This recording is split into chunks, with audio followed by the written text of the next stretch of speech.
Oh, yeah.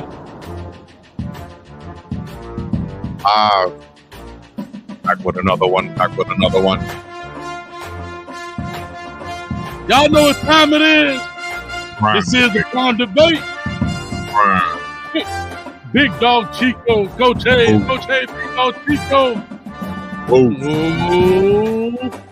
It's going to be a good one, y'all. Prime Debate. Coach Hayes.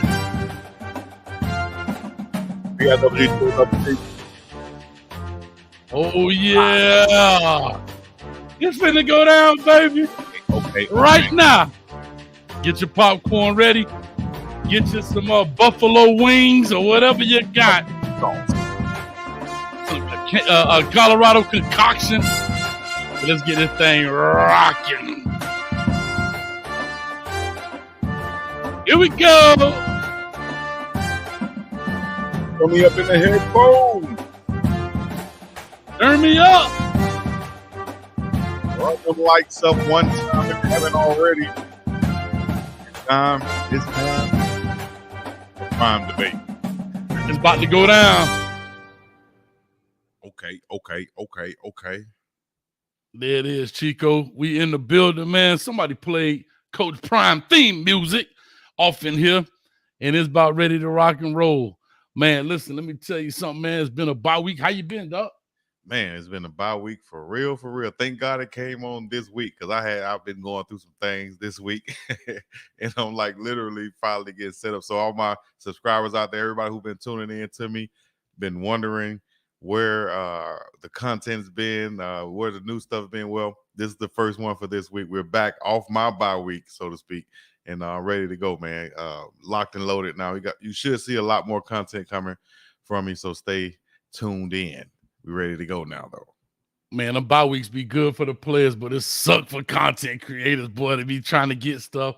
But it seemed like so long, right? Like, it's really technically a week off. Now you can lean up to the week, but it seemed like forever in a day, man. But hey, it's already Tuesday, man, and we here for the Prime Debate, man. Let's do a little quick roll call here, man. Your boy on here on your side, Lucius Tate, off in the 9-3 until I'm wrong. We're going to talk about it, man. Studio One says, this thumbnail hard, bro. Hey, can I be honest? Shout out to my students, man. They the one came up with the idea. The one came up with the idea. I mean, I put it together, but they came with the idea. So shout out to them, man. Nice. Hey, made it an assignment. Creative thinking. You know what I'm saying? Creative thinking. There we go. You know how it works. Shout out to the producer LMV in here. This your girl right there, ain't it? Now, Smiley the Beast. What's happening, family? We in here all the way live. You already know how we checking in, man. Back in effect once again. BiggDoggChico, the whole gang up in here. Let's go. Smiley the Beast said, I haven't been in here in a while. I'm ready for sure. Everybody else who haven't been in here in a while, y'all go ahead and check in. Let me know where you checking in from, how you checking in.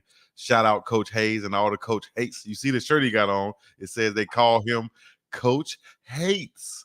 And I think he's going to have a few points today that's going to show why they may call him Coach Hate. Whether he's right or wrong, whether they're right or wrong, people are going to find a way to disagree, and he's going to find a way to make you disagree because he's going to say something crazy today, y'all. Watch. He's going to say something crazy. He's going to challenge something crazy. So y'all look out for it. But they call him Coach Hates, a.k.a. Coach Hayes. Shout out to him checking in from South Florida. You know how we do it. Man. Hey man, don't let my confidence affect your insecurities. That's all I'm saying. In the words of Coach Prime, right? Coach, don't let your confidence offend. I'm sorry. Offend. I apologize. But guess what? I can't misquote. I can't misquote these receipts I keep right here on my shirt. Okay. I keep the receipts on my shirt for all them haters that say I'm a hater. I took the comments and we put it right on this shirt, front and center. And guess what? For some reason, as this season going along, they seem to have disappeared. I haven't seen Reggie Vaughn. I haven't seen Tony. Read one of the comments that's on the shirt for us. Read one of the comments that's on the shirt. All right. Reggie Vaughn says, Hayes is the biggest hater in Florida. He tried to talk Hassan out of signing with Colorado. And he's talking about Assad Wasim. And how did I do that? When I did the interview called the person, player, prospect where I interviewed them about the process. Again, people just talking.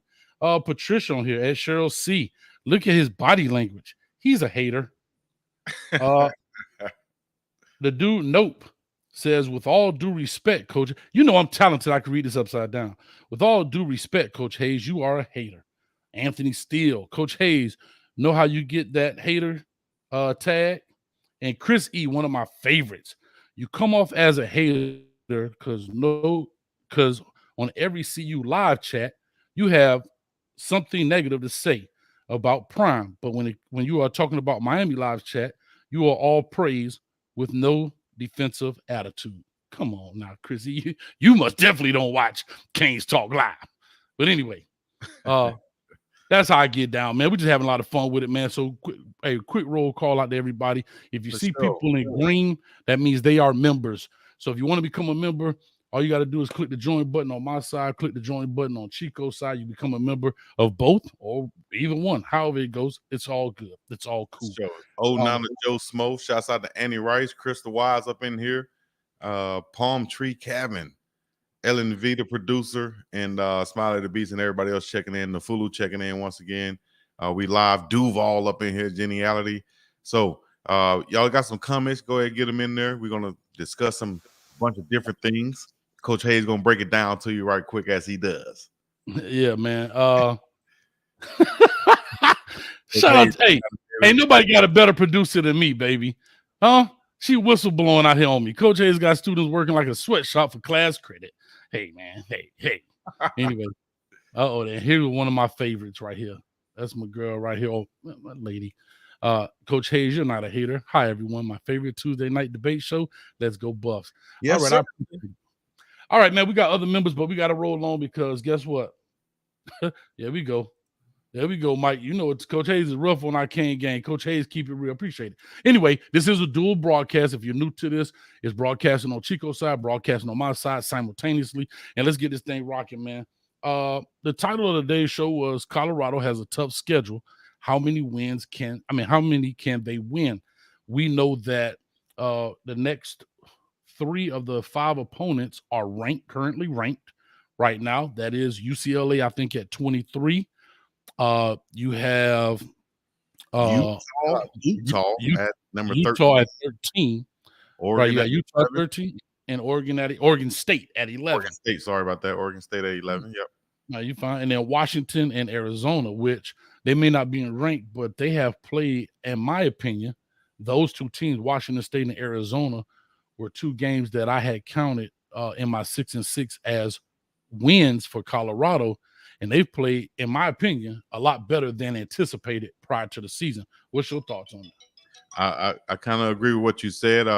Having them as wins and kind of projected as when you look at the schedule beforehand at the start of the season, you say, okay, we could beat these guys, we could beat those guys. But they've actually come out and played very well this season with Arizona, Oregon State, Washington State, and UCLA all ranking above Colorado right now as far as total yards per game and just a bunch of different categories, either points per game, some aspects. So these teams have really surprised some people who looked at the schedule at the beginning of the season and said, oh, these are going to be wins right here for sure. But Colorado, dropping that one versus Stanford that they had in their hands.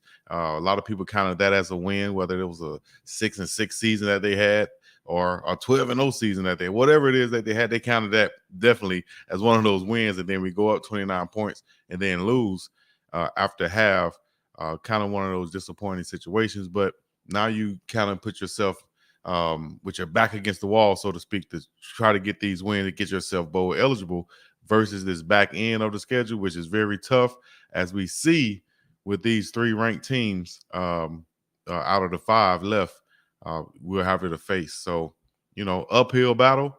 Everybody is probably worthy of being ranked at the end of the season with Arizona and Washington State. Depends on how they fill out. Good quarterback play from those teams. We're going to have to find a way to really play above what we've played in the first half of the season to be able to bounce back and change this second half up to look different. I think some things that we're going to answer later on out from the chat, I'm sure, which is the stuff like, will Kamani be playing? Will he be starting a lot more? Different personnel groupings that Colorado are going to come with. So what they will come with, I think, will be something a little bit different from what we've seen in the first half of the season, which can afford them the opportunity to go out here and finish this last five with 3-2 at least. You know what I'm saying? Find a way to go 3-2. And that's what I'm looking at these last 5 games. Yeah, so that 3-2 would take you to a 7-5 season. Definitely be bowl eligible. Be interesting to find out which bowl it is, and we could probably talk about that as we get a little bit closer based on what it is. But yeah, like I said, this is a uphill battle. Kind of how the thumbnail says. It says a rough road ahead, and it is. It's just what it is. Because I think you're playing some road. It's not an easy road, man, and you got some battles, man, and UCLA. I guess we can kind of talk about them a little bit. Coach Chip Kelly, definitely known around college football. Definitely went on to the NFL, did some things over at Oregon, and so forth and so on. But however, Coach Prime, I saw on his presser, showed a lot of love for Coach Kelly, and so forth. I think he said he took him to a camp, took Shador to a camp at one time, or something to that effect. The gray beard threw me off. I was like, look at my dog with the cowboy hat. He looking like a real cowboy out there. Like a rhinestone cowboy. He was rocking a gray beard earlier. Yeah, he rocked it before. I think he probably be trying to switch it up every once in a while or whatever he's trying to do. But get tired of shaving, dog. You ain't got to do no press conference. Like, hey, man, let that thing grow. Hold up, it's Tuesday. God dog it, they done call me. But I know one thing. He as he said, he's not ashamed of. He's not gonna let that top get gray. So he gonna keep that back on top. That boy be in the lab. That boy be in the lab. Hey, mixing it up. Like he said, I'm not ashamed of it, dog. Somebody need to have an endorsement deal with him just for me. You know what I mean? Dark and lovely. Because right now he out here promoting almonds, dog. Hey, so I get it. And that man can sell water to a way. So it is what it is. Yeah, man. He can be a rhinestone cowboy. Just don't be on Brokeback Mountain. So as we push on, let me see here. I told you he was gonna say something. That's what I do, dog. We just got to have fun. Out of left field, dog. All right, that's one. Go ahead. That's one. Okay, I'll take it. But anyway, hey, it is what it is. But anyway, let's talk about UCLA, man. Did I hear correctly that Dante Moore is out this game? Or questionable? Man, Dante Moore could be. Shoot, they got a couple of guys that's questionable. They even looking talking about the starting quarterbacks. Who's going to actually be the starter? With Dante Moore coming in as a freshman, the Kent State transfer, and then Garbers, of course. So which one would you start out of those three? Would you just go with the high hand, or how would you handle that situation with those three quarterbacks? Coach Chip Kelly, of course, he's looking at it like it's a good thing. He's saying that we have that depth. Actually, let me quote one of the things he said. And we're one of the fortunate teams in the country. We have depth at quarterback, Kelly said on Monday. I believe Ethan's a starter at the Power 5 level. Dante's a starter at the Power 5 level. And Colin, a starter at the Power 5 level. So that's a luxury that not a lot of people have.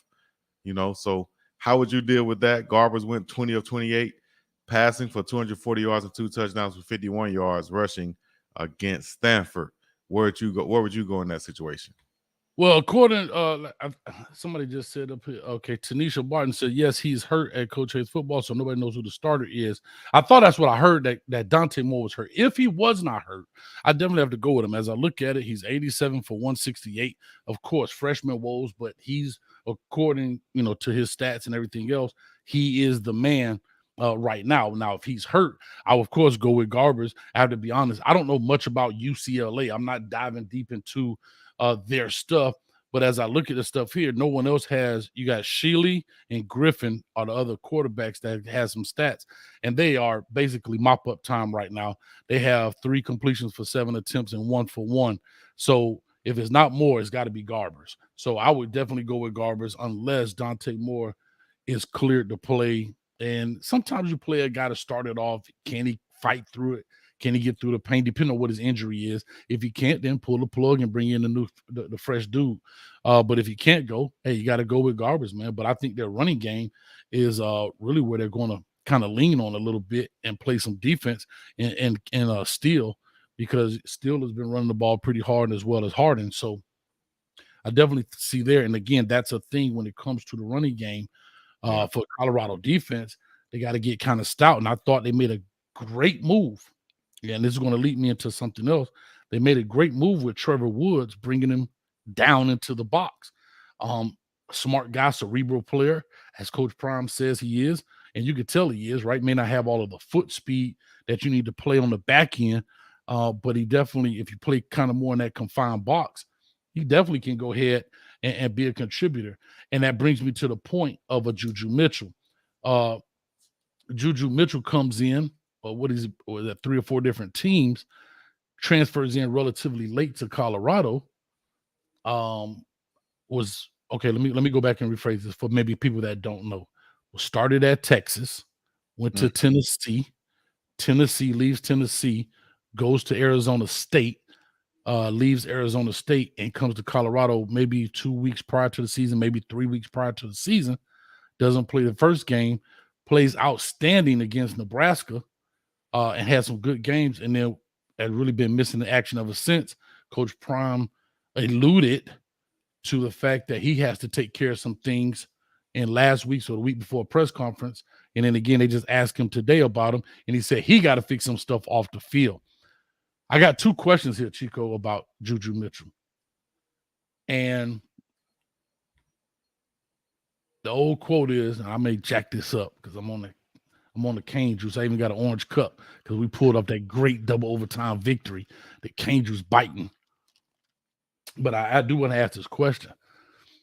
When he came in, there were a lot of questions about, it's a lot of red flags that seem to be attached to this gentleman, because apparently he leaves Texas. Okay, he went to Tennessee because his coach left.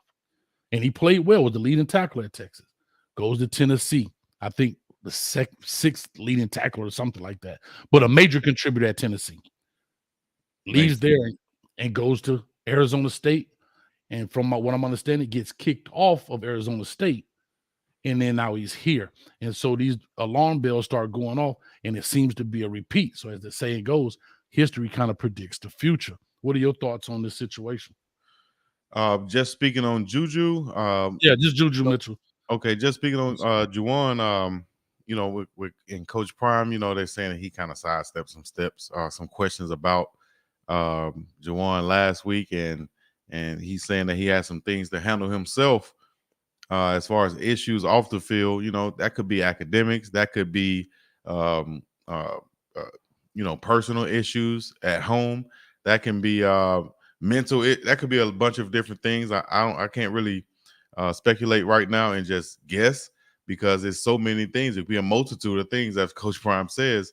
But looking into it and looking back at the things that he, like you say, he's been dismissed from Arizona State. He's been productive as a football player on the field, as we've seen him do early on at Colorado so far. Mm-hmm. Is he going to class? Is he handling those small things? Is he doing the things he's supposed to be doing? Because those things will eventually catch up to you. You can come in and they can know that you can play. You can be eligible those first couple of weeks, and they'll throw you out there, give you a chance. You made plays at practice, but then, those weeks go by. Man, you're not doing the things you're supposed to be doing, man. You got to do this, you got to do that. Why are you not doing it? Is there, if there's not a reason for you not doing it and correcting those things, then it's going to be an issue with you getting on the field, no matter how productive you can be. So I don't really want to say too much as far as guessing what it is. So we'll go from there. What was that question? Look at what? But Oh, that E Brown up there talking about we looking like Morris Day and hold up. Oh, where did it go, E Brown? E Brown, slap yourself, E Brown. Even a comment saying Juju is a baller. He can definitely be a middle round pick if he gets things together. Those things will follow him to the next level. I agree. Academics could be holding him back. So, that's just a guess what that is. Who knows? But looking forward, Juju smoking that good in Colorado. It's legal, so they can't do it. You know what I'm saying? Looking forward though, they have linebackers who can come in there and play. We just haven't seen. I haven't seen DeMore Kennedy play an extended amount. Will that be this week? I've seen on well-off videos a lot of Alton McCaskill, the other 22 on the offensive side of the ball. We've seen a lot of him, and I should see a lot of him, getting some real carries this week, not just 5 or 6. I think he can be a factor. Can UCLA keep up with this overall speed of Colorado? That's their MO. That's their strength, I think, is the speed. Can they do that? We know that UCLA is strong up front. They basically have the number 1 defense in the Pac-12 and a strong rushing game also that we're going to have to get that mindset right once again, which I thought we did well against Stanford in the first half. We had the mindset of we're going to have to stop these guys, and we went out there and did that.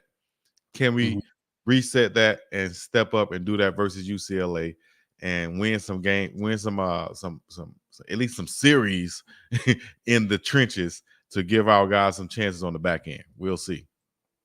It's funny you say that, man, because I'll just go back to Juju and say, listen, if Juju's watching this or whatever the case may be, or if anybody passes message on, brother, I'm going to just tell you, you have been an integral part to Colorado's defensive success where it may be in the box.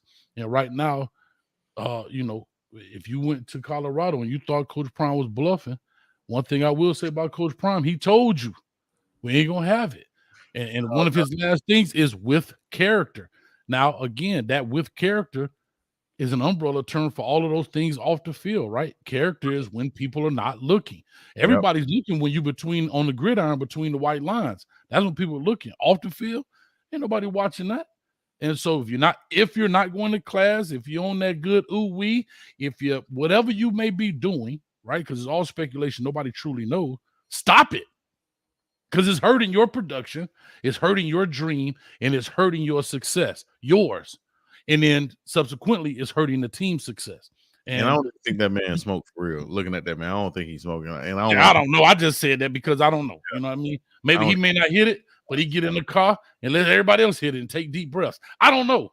But whatever he does, stop left field, bam. There's another left field shot by Coach Hayes. What in the world that come from, man? Maybe he gets in the car and just inhale and let everybody else hit it? Come on, dog. No, I'm just saying. I don't know, bro. I just said it's all speculation. I'm not saying the man is or isn't. I don't want to speculate too much. I just want to say, Coach Prime, if Coach Prime would have said what it was, then we could be talking about exactly what it is, which is facts. So I agree, but it's a media show, right? That's a sports show. The field stuff, and it's so much things that could be by saying that it's off the field things. You know what I'm saying? All I can say is just like the comment just I saw Tremaine Young come in and say, hey man, we're pulling for you. We're looking for the man for success, for him to come, for him to find a way to do the right things to get him on the field, whether he is or not. Hopefully he can find that way and find the right path to get him going in the right direction, because we can see what he can do on the football field. Just combine it and get it right off the field. As far as the guys coming to Coach Prime thinking that it's going to be a sweet lane, or it's just going to be, oh, we with Coach Prime, we're going to get on TV and I know I'm going to play. No, dog. You're going to have to come in here and do the things. You really got to go to class. Yeah. You really got to, it's still life. It's still football. You're still a student athlete. Still business. It's still business, dog. You still got to keep the main thing. You're in school. You're in college to get a degree. If you already got one, then you're working towards something more, man. And I'll say this, and I'm gonna be honest. I'm just looking at it for what it is. Right now, Juju Mitchell, I'm talking to him directly. This is last chance for you. This is your fourth school. This is your fourth school. You got your history, right now, Coach Promise put it out off the field. And I know we don't want to speak, Chi don't want to say, and I'm not here to say exactly what it is. But here's the problem with that. An idle mind is the devil's workshop. These GMs are like, I wonder what his problem is. And of course, they're going to think the worst. You understand? Of course, because you have to remember, when you go to the next level, NFL, CFL, XFL, whatever FL, it's a business decision.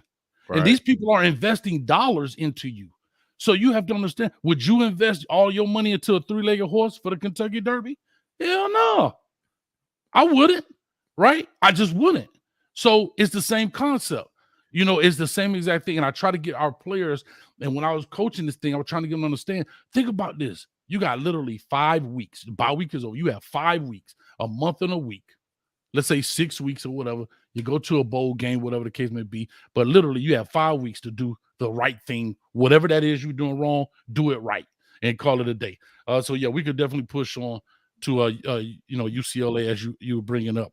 UCLA defensive line is probably 85% on the defensive side of why they're so successful.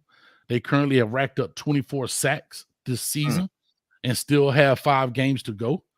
The top 2 are Latu, who's a defensive lineman, at 6.5 sacks, and then you have the other D lineman Murphy at 4.5 sacks. So you're looking at a combined, 11 sacks right there between just the 2 of them.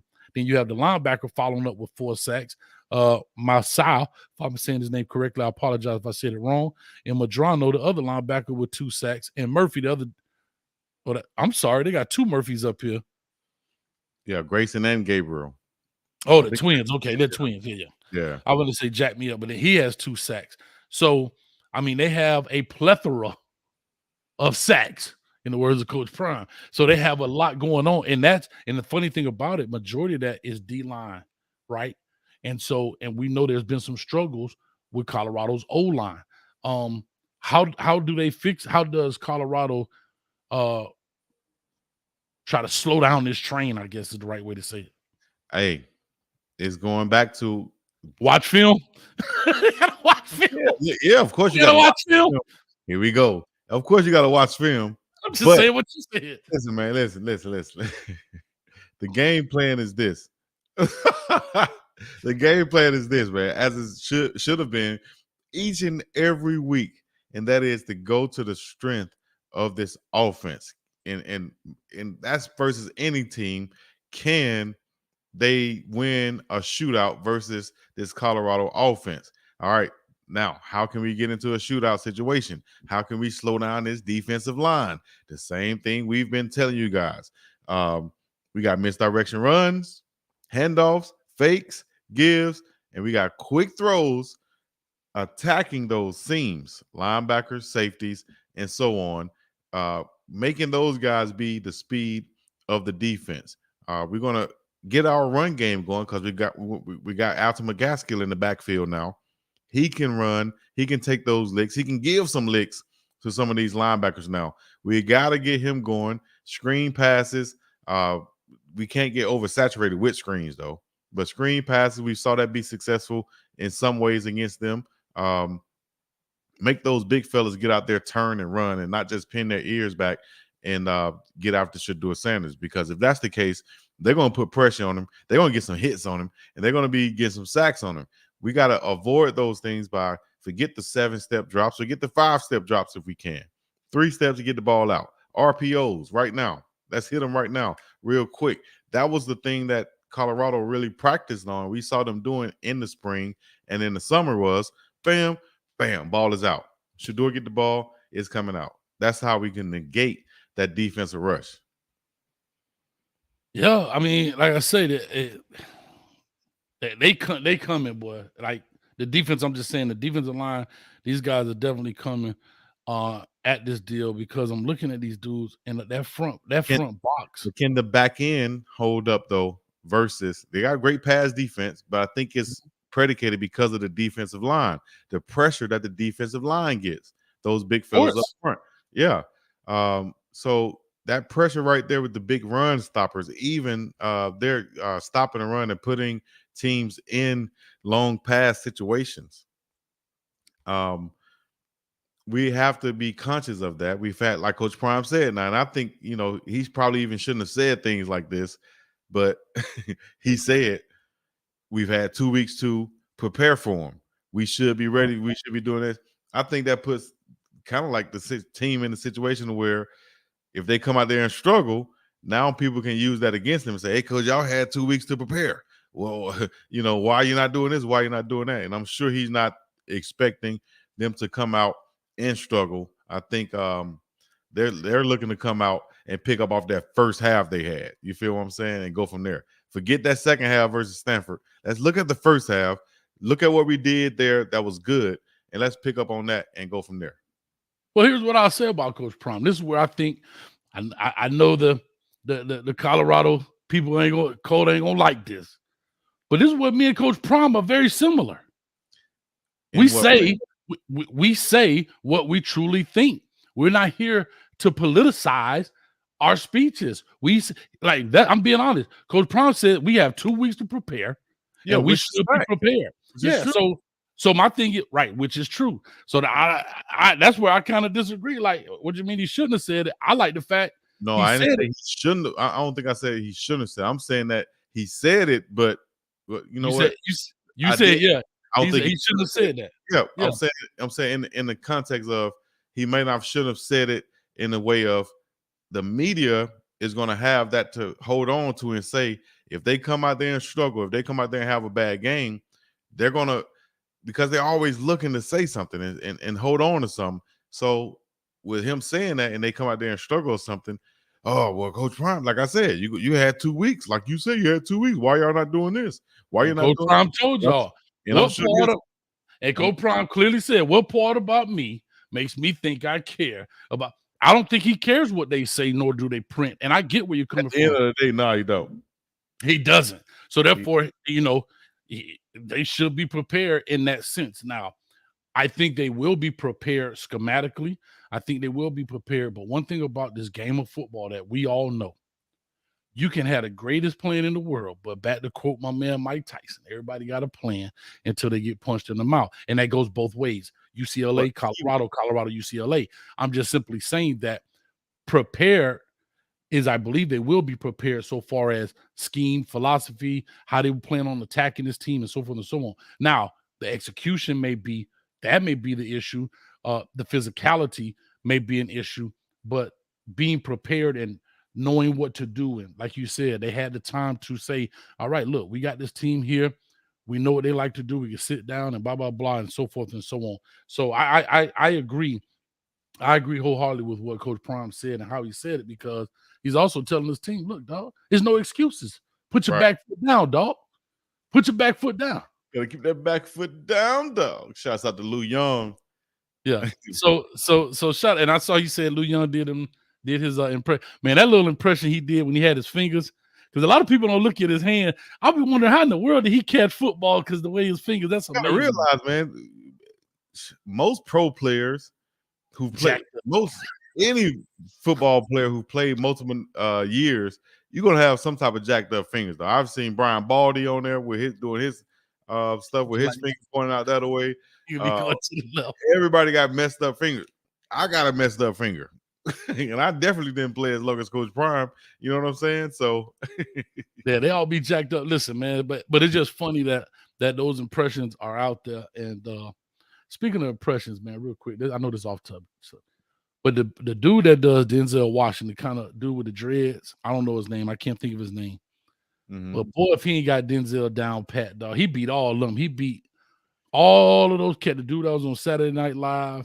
If you just close your eyes and listen to him, he could literally do voiceovers for Denzel Washington, man. But anyway, as I digress. So go ahead, Chico. Talk to us, man. What's your thoughts? What you want to talk about? What's your thing in regards to? Well, I want to get on McClain. Do you think that it's time to put him in a game like this? Do you think that he's ready to go? Do you think that with him getting a lot more reps at practice that we've seen Coach Prime kind of coaching him up, look like a little bit more? At least they're showing a little bit more. So I always say you can't tell everything by the videos that they put out. It's only what they want you to see. But from what they want us to see. We've seen him being coached up a lot more by Coach Prime. Do you think it's preparation to go ahead and put this guy out there and say, hey, man, we letting another freshman play over here in Stockmeyer. We letting another freshman play over here, and, they're doing well. But then again, by me saying that, you're not letting, they're earning their spots, of course, But money getting in a position to earn his spot, do you think we'll see a lot more of him? They getting on you, dog. Your people getting on you. I love it. Shouts out to remix. But anyway, yeah. To that point, here's what I'll say about Kamani McClain. Again, Coach Hayes' philosophy. And again, I'm only speaking from the outside, the surface level of this. I don't know the inner workings of why things are. I'm just speaking. If I have a player and I pull, like I've said this before, and again, I'm only talking the surface level. I don't know why, but just on the outside looking in here. Right. If Kamani messes up, he has this thing where he's getting pulled out and so forth, or whatever the case may be. I never personally liked that. If I felt that, then I felt that if I felt I had to do that, then I felt that player wasn't prepared. That was just my way of approaching it. I would not put him in the heat of a game. I would put him in, like you say, 29-0. If he's up, let him get his feet wet, so forth. But unless I had to put him in the heat of the battle because I didn't have anything else, or he was the best available. You don't think we're past that though? You don't think no, that those little feet wet versus Oregon versus the other team? Well, because I'm leading up to that. So I'm leading up to say, if he plays him, let him play. That's what I'm saying. I'm saying that I'm like you said, to your point, we're at the point that if you're going to play him, then let him play. He has to fight through it mentally. He has to know every 25 seconds, reset your clock, reset your brain. That play is done. Get into the next call. Look at the next alignment. What's your assignment? Those type of things. But if he's constantly, and I think this is anybody. I don't care if you play football or you work in a cubicle. If you're constantly looking over your shoulder, if you make a mistake and you're looking for the boss, you're going to constantly make more mistakes because your focus is now split on making a mistake and trying to do your job. So if he knows that, hey, baby, I'm gonna ride with you through this wave, then that's what it is, in that sense. And so I think, to your point, if you play him, let him ride out. At least let him ride out the series, whatever it is. And if you make a decision between, when offense go out there, then that's something different. But after he gets beat for something, all right, come out, next person goes in. To me, it's a little, it's kind of like, what is the psyche for that young man, in that sense? So for Kamani McClain, I'm all for him playing. Let him go out there, get his feet wet. Let him go out there, get burnt. Let him go out there and make plays. Let him go do both. Whatever's going to happen, let it be. And then make it a teachable moment. It almost, I'm not going to say it pains me. I was just going to pull your leg a little bit, but I agree with you. I agree with you. I agree with what you said right there. What? You broke it down nicely right there, sir. I don't know. I think it's the concoction you're drinking on. You broke it down nicely right there, sir. But that's the truth, man. I think the Canes won. See, then again, I said that, game one. I said you got to let the man go out there, get burnt, play ball, learn on the fly, and do what you got to do because of the fact that you've already evaluated. You said you determined the type of player he is. You said he's a game changer. He's a difference maker. He's a dog, so to speak. Hey, man, let him go out there and play in the yard with the big dogs and see what happens. It's only going to make him rougher and tougher. The videos that I did, the prime parents that I did with Travis Hunter, Pops, he said that Travis, from a child, played with his older cousins and brothers and stuff in the yard down there in South Florida, learning, coming in the house crying and stuff, eventually learning that, hey, man, no need for me to come in the house crying. It's going to happen. So I might as well continue to play ball and get better. Same thing with Kamani in the college system. You're going to go out there, you're going to make plays, you're going to get confident, you're going to not make plays, you're going to learn the process of forgetting those plays and moving on to the next one. The most important play is the next play, not the one that just went by, because there's nothing we could do about it. Once he get those things in his head, get that confidence up, he's going to be fine, man. He's going to be fine. I think it's going to be a problem on both of those corners when those two guys come together. And I just hope that we see it sooner than later, because those interceptions are going to lead to more possessions for the offense, which is going to be the MO of this offense, to be fast, to move quickly, to run tempo, and create turnovers. That's the thing. Turnovers is the key thing for this whole team, basically. Yeah, And I'll say this real quick. Teams too. Yeah, real quick. Ask Kurt says Coach Prime is different. Can't wait to get your foot wet. And that's where I kind of disagree. We've seen him let Stoudemire get. Is Stoudemire? Did I say it right? Stoudemire. Yeah, Stoudemire earn playing time. You know, he was literally knee deep in it, right? I mean, so and he didn't have to be. You still had guys like Cooper. You still had other guys out there that could play. It's just I think he may have been using that as a teachable moment for Kamani McClain for whatever reason. I don't know. I'm not here to speculate, but I'm just saying, whatever it is at this point now, week 9 of the season, and week 9 of the season, or whatever. Yeah, week 9 of the season. Hey, not right now. It ain't get your feet wet. It's dive off the high dive, sink or swim, and let's go. I mean, it's what it is. Just literally, it is. I had a coach, and I'm still not the best swimmer in the world, but I had a coach, man. He was a lifeguard at the pool out there at East Selma. Shouts out to East Selma, 09 to Selma, Alabama. But out there in the East, in the hood, and he was the lifeguard. You know, I'm over there on the side trying to sit on the side of the pool because I can't really swim. I'm trying to talk to the girls and stuff. And y'all look at me crazy. Y'all from South Florida. I know y'all swim like fish down there. But I still got homeboys don't know how to swim. I'm like, bro, that's crazy. I was a lifeguard. Hey, I was a lifeguard, believe it or not. You was a lifeguard.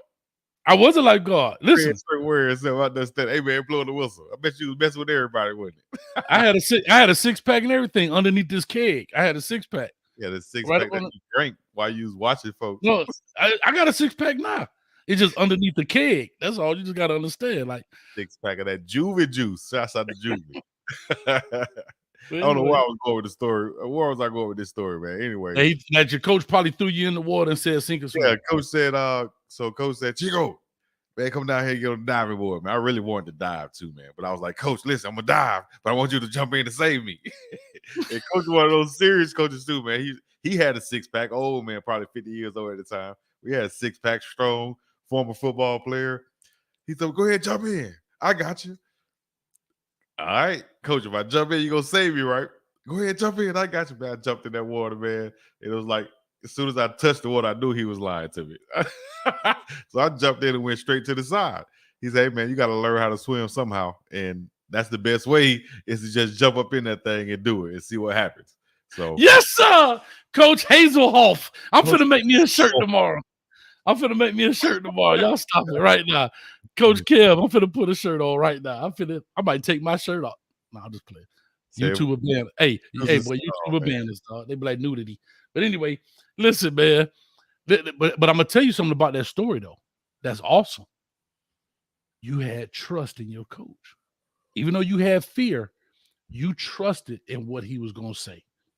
What he told you. I also had common sense. I was like, listen, we're in the pool, we're not in the ocean. There's a side over there. I'm a prime athlete right now. I'm a young 14, 15-year-old man, a young boy or whatever. I know I can make it to this side. Even it's a pool. That's what I went in thinking. I'm gonna jump in, and if I touch the bottom, I'm just gonna push myself and go to the side. I know how to swim like this. I know how to swim underwater. That's my specialty right there, underwater. So if I get underwater, I can't swim, but my specialty is underwater. I can't tread water, but I can swim underwater. I can swim across the pool, right? So I jump in, I go right there. But that's what got to happen, man. Kamani got to have some confidence somewhere. Got to say, hey, I can't swim across this whole field, but I can cover this one guy, and I can get a pick if they throw it my way. And that's going to give me all that confidence in the world, to believe in my coach telling me to go out there and just jump, just jump. Go ahead, jump. You out here smoking crack, and just jump. You smoke crack, don't you? You want to jump? Miss Levias, you are in charge. Anyway, hey, Lean on Me was one of the best movies ever. But anyhow, hey, Daryl Page, you hurt my feelings, man. I'm crying. Now I'm over it. All right, here we go. Speaking of Kamani McClain, let's flip it to let's flip it to Travis Hunter. Been a lot of questions about his pitch count. 157 plays, 157 plays, I believe. That was the number in that last game.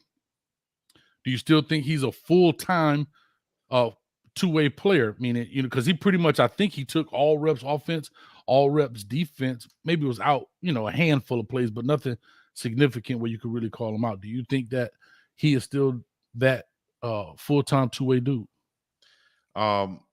Yeah. That one game didn't, deter me any. That just told me that he was coming back off the injury, dog. And the man is fine. Do I really condone playing 150 snaps though for anybody? Not really.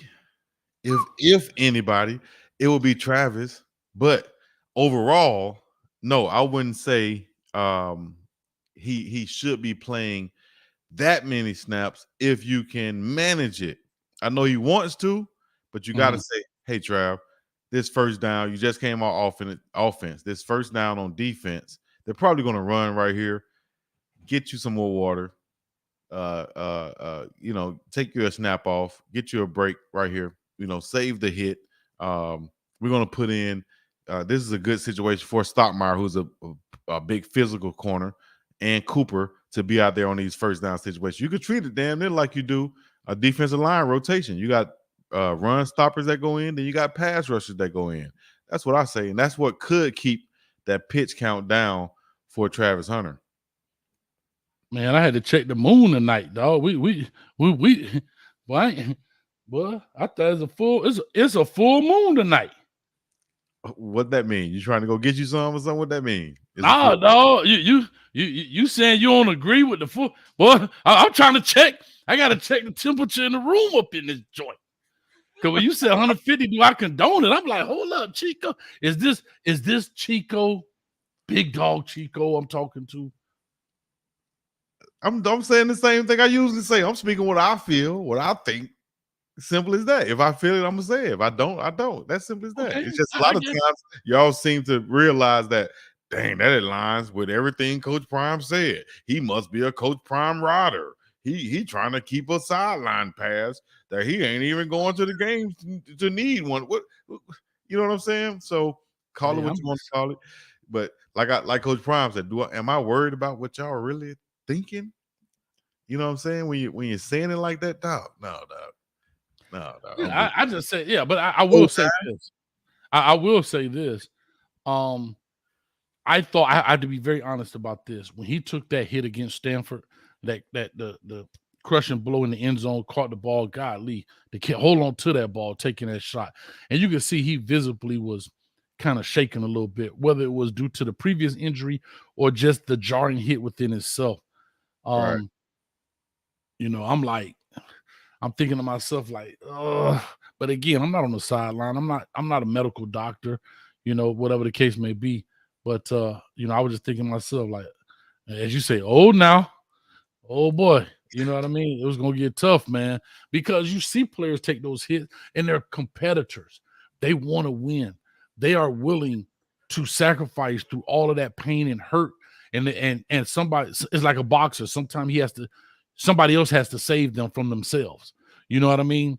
And that's why in boxing you can throw the towel in. And once the towel is thrown in, there's no reversing it. The boxer can't reverse it. It's done. And so sometimes you have to save a guy from himself. And that's what I thought should have happened in that sense. But anyway, that's like I said, Travis is a different animal, dog. Travis is a different animal. We can't be judging him off of what we see everybody else doing and say that, hey, he can't do this because such and such. But I was talking about clearly off the hit, that particular hit. Yeah. And I'm speaking just clearly off of mainly coming back off of that injury. I was surprised to see him play that many snaps coming off of the injury. But then again, speaking of how to manage that coming in the future, I would say is rotate him, especially on downs where you are anticipating runs. Put in another corner so that they can take those hits or give those hits and be more physical. But Travis can literally be in on passing situations. You feel what I'm saying? Butterfly, stop it. How you doing, Butterfly? Yeah. Said, man, Rocky should have thrown the towel for Apollo. You're right. He should have thrown the towel. Apollo But will still be alive. Apollo will still be alive. But would we have the movie Creed, the 3 movie Creeds? If Apollo, Dang. will he be motivated to fight then? You were saying so that man had to die for Creed to come alive. Dang. That's what happens a lot of times. Illuminati. Anyway, so like I said, and here's what I will say. I still think, even though he's a different animal, I mean, golly, he bleeds red, his heart pumps, so forth. But I do still think, regardless of him being this elite machine like he's Drago, I still say to myself, shut up. I still say to myself, think about if you just stack those numbers up on top of each other, whether he's hurt or not. 150 this play, 130 some other play.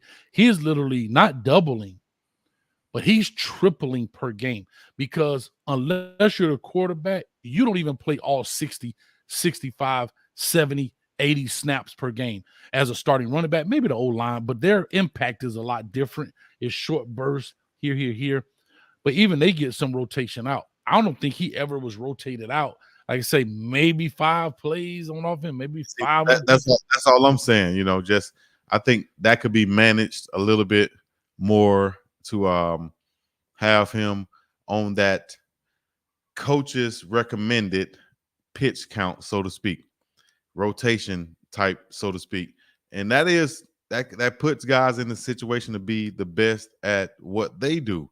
Like I said, you have some guys at cornerback who are a little bit thicker than Travis, who can probably take that hitting a little bit more as far as a big running back coming towards them. You see Cooper step up. You see Stottmeyer step up. A guy like Travis J could be in a situation to play cornerback on first downs, run situations, or short run situations, whatever. Is he back? Travis J, is he back? And actually, he's looking a lot better than what he looked in that game that they had him playing in the Oregon game. So him, Miller, you got a bunch of guys who can probably rotate out there on first downs, obvious run situations, to give your guy Travis a breather, put these guys in a situation to play run in obvious situations, and go from there. Now you got more guys playing. You got Travis getting a little bit more rest, playing a little bit less snaps. Now he's fresher on the plays that he's playing, and now you're just doing a better, more intricate job on the sideline, managing what goes on with your star player, man. You know what I'm saying? I get it. Well, listen, man, we played nice in the sandbox. I want my shovel back, and I'm going to play dirty. I'm not playing dirty. I don't know. I'm just let's get a little messy. Left field. No, it's a debate show. Let's debate this. Bring Pondit on. I see. Let's go. We already been on here literally almost an hour, so let's get this in. We got 384 on the side of the screen. Let's rock it. Here's what I want to say. We talked about Colorado has a tough schedule ahead. I said clearly that I thought that they would be 6-6. I still think they could be on track for that 6-for-6 record. They have 5 games left. I said that out of these remaining 5, correct, and I said those 2 would have been Washington State and Arizona. Right. I'm going to stick with that because I'm going to stick with my prediction. However, my side note says no. My side note says I don't think so. I don't think they can win those games. And it's going to be determined off of this, how they look this week. But my side note says I may be wrong, and I'm going to stay with my 6-6 prediction. But I'm just saying, as Arizona and Washington State look a lot better, and Washington State looked the other week. They put up 6 points. Cam Newton, Cam Ward looked terrible. Like I say, UCLA, I have UCLA winning this week, but UCLA has a quarterback issue going on. But I don't know. Maybe this other guy may pull it out. I don't know. But Arizona has played way different than people anticipated. And Coach Jed Fish got them rolling a little bit, right? And then Washington State as well. I thought that was going to be a kind of walk-through game. and it doesn't look to be that way. Hmm. So right now they're at 4-3. I don't know if I don't know if they can pull out. I may be wrong, but I don't know if they can pull out um a victory. If they do, I think it's going to be like their other wins. It's going to be a very small margin of victory, 3 to 7 points. It's going to be a very small window. I don't think it'll be a blowout victory by any stretch of the imagination. So in my mind, I'm thinking they drop these next 5 maybe. What are your thoughts? All right, here we go. Let's be realistic. One time, Give me my shovel back. Anyway, man, I could buy a whole. I could buy 100 shovels. buy 100 shovels. I could buy 100 shovels. Get a little man his shovel back. You want to see a dead body? You want to see a dead body? Go ahead. Right. Go ahead. Here we go. Hey, Boys in the Hood, if y'all don't know, go ahead. Classic. So yes, we're at 4-3 right now. Very easily could have been 5-2 and looking way, way nicer right now going into these final 5 games. All right. Sitting at 4-3. And we're sitting back looking realistically like, damn, you got to be in the back of your mind like, damn, we let one go that was supposed to be ours, that 5, and then rolling the dice on these other 5 to get one, just steal one out of there to go bowl eligible. You know what I'm saying? Great, we get 2. Amazing, we get 3, right? The situation we're in right now, though, to turn this around and right this ship and get some momentum going and do the things that that 9-3, you know what I'm saying? Hey, so that means you got, if my math is correct, sorry to interrupt, that means they got to win all these 5 games left. Hey, Terrence, hit me up on the back phone. Look at him trying to make a bet. Look at them Boo Capone eyes right there coming about him. Y'all got to realize, man, it's possible, dog. Coach got a light bill. Coach got a light bill. Listen, it's very possible for them to win these games, but realistically, what we're talking about is a former 1-11 team, or now a transfer-heavy team. Coach Prime, new staff coming together, and we're at 4 wins right now, 4-3, supposed to be at 5 wins right now, and people are talking about, can they be bowl eligible? I think we should be talking about a lot of the player accolades that's out there that's being put out there. We need to be, listen what I'm saying. We need to be talking about. Listen what I'm saying. Oh, this guy, man. You must be reading. No, I'm listening. I'm literally listening to what you said. Now that is a pure example of moving the goalpost. Let's not talk about boys, but let's talk about the accolades.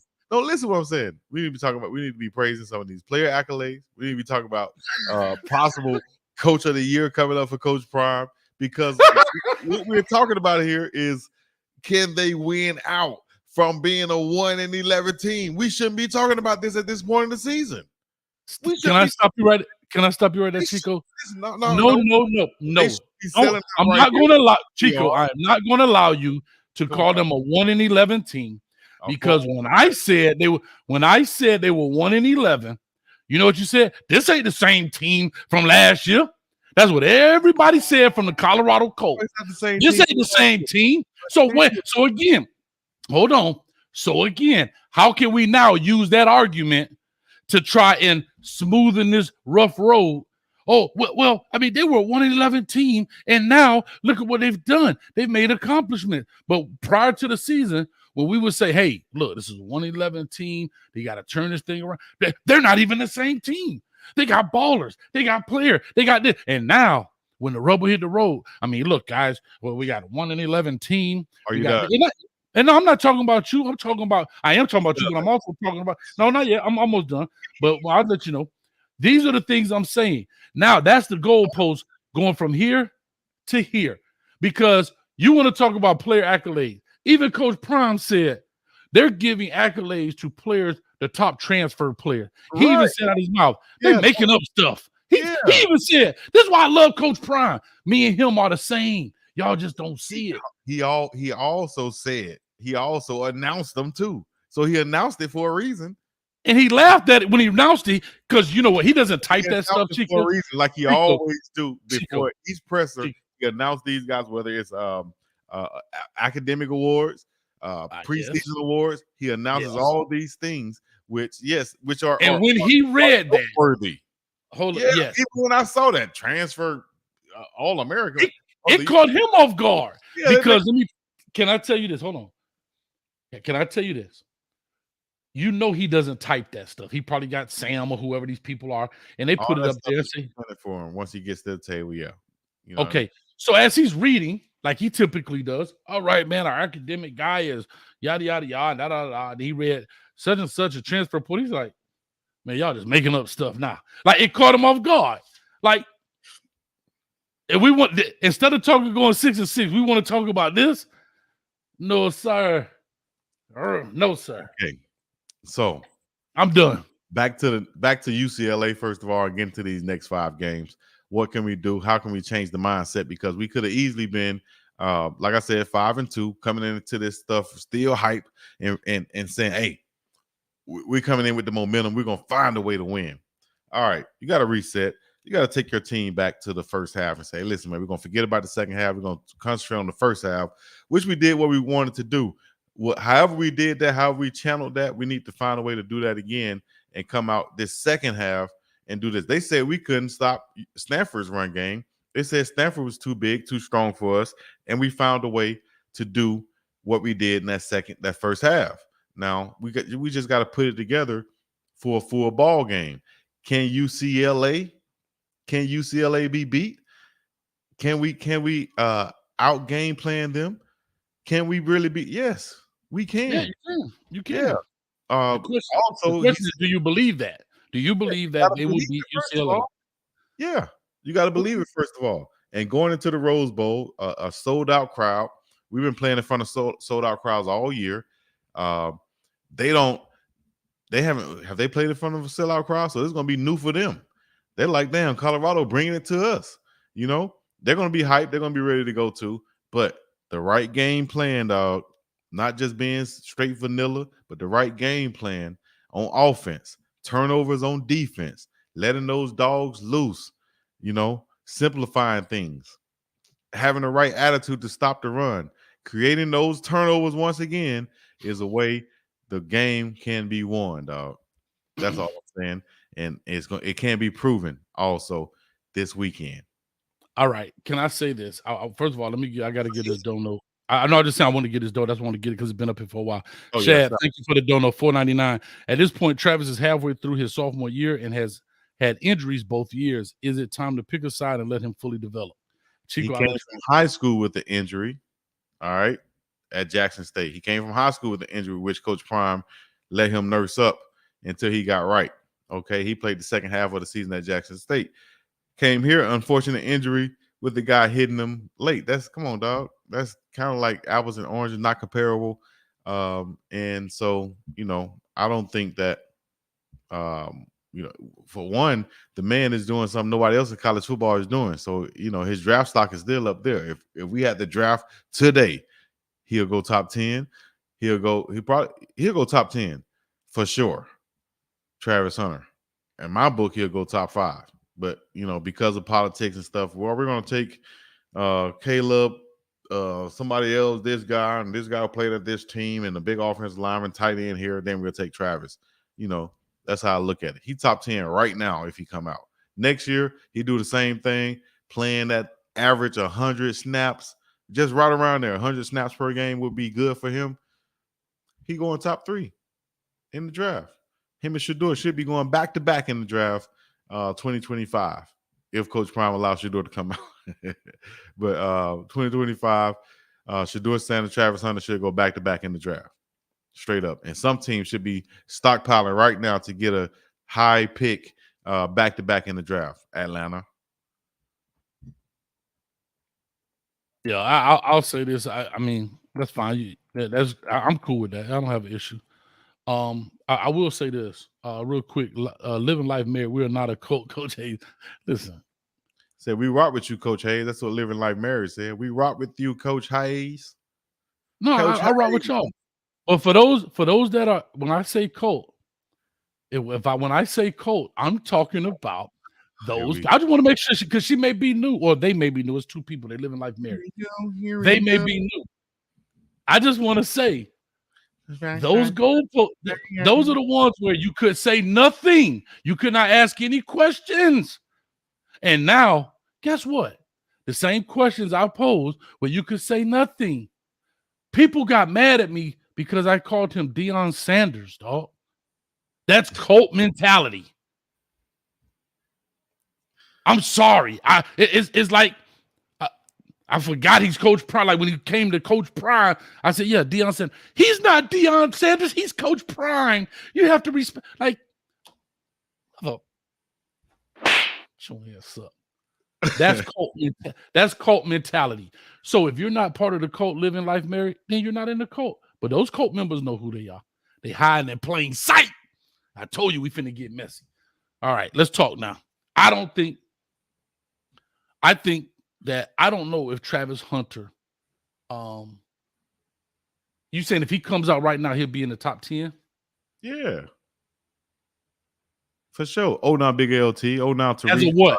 As a what? Receiver? Sunshine, Mindy Holloway, Jungle Brother, Living Life Married. As a player, what do you mean? And I ain't talking about as a San Francisco player, cuz. You know what I'm talking about? I ain't talking about those type of players. Talking about Ohio player? Talking about an Ohio player? Not them. You know what I'm talking about? Not well, Chico, can I say this? Unfortunately, put him on the field. Can I say this? I don't know. What was the last player ever drafted? Oh, hear that last player ever drafted. No. If you let me finish. I know, but let me finish. I don't know when the last player was ever drafted. Usually they go in as something. My question simply is, do you think he will play a receiver or do you think he'll play DB? That's all I'm asking. Travis Hunter. He's going to play Travis Hunter. He's going to play Travis Hunter. The correct team that drafted him, he loved doing that. Because I don't understand. Like, y'all don't want to answer a question. Do you think he's going to go in as a receiver or a corner? That's my question. I think he's going to go in as both. Why? That's like saying. So you think he's going to go to NFL? He's going to go to NFL and be like Troy. What's his name from the Patriot? What was the dude number 80? Played corner and receiver. Troy Brown. No. Troy Brown. So what is he going to do? Troy Brown was a wide receiver who Bill Belichick put out there in certain situations to play cornerback. That's not what I'm talking about, dog. So I'm asking what position. He's going to play wide receiver and cornerback. Simple. In NFL? In the NFL? Yeah. This the Chico I was looking for. I don't know where that first dude went. Man, please. I'm glad he left. This the Chico I like. Oh yeah. Yeah, this is the Chico you like, man. Please, man. It's simple. Why would he? Listen, whatever team try to draft Travis Hunter and try to diminish him to being a one-way player to fit into their system and their playbook and their little bitty mind, they need to be fired yesterday, dog. You don't draft this man and say you can only play one position. What? What are you doing? What are you talking about? Do you know they don't even draft dudes? I don't care about what they did before in the past. You still talking about the past. You still talking about other players. We talking about Travis Hunter, who in the past is doing what the man is doing, who has done what he's doing. What are you talking about? You talking about a player that's doing things that nobody else has done, and you trying to compare him to players that are just regular. We're not talking about that, dog. We're talking about if you're a GM.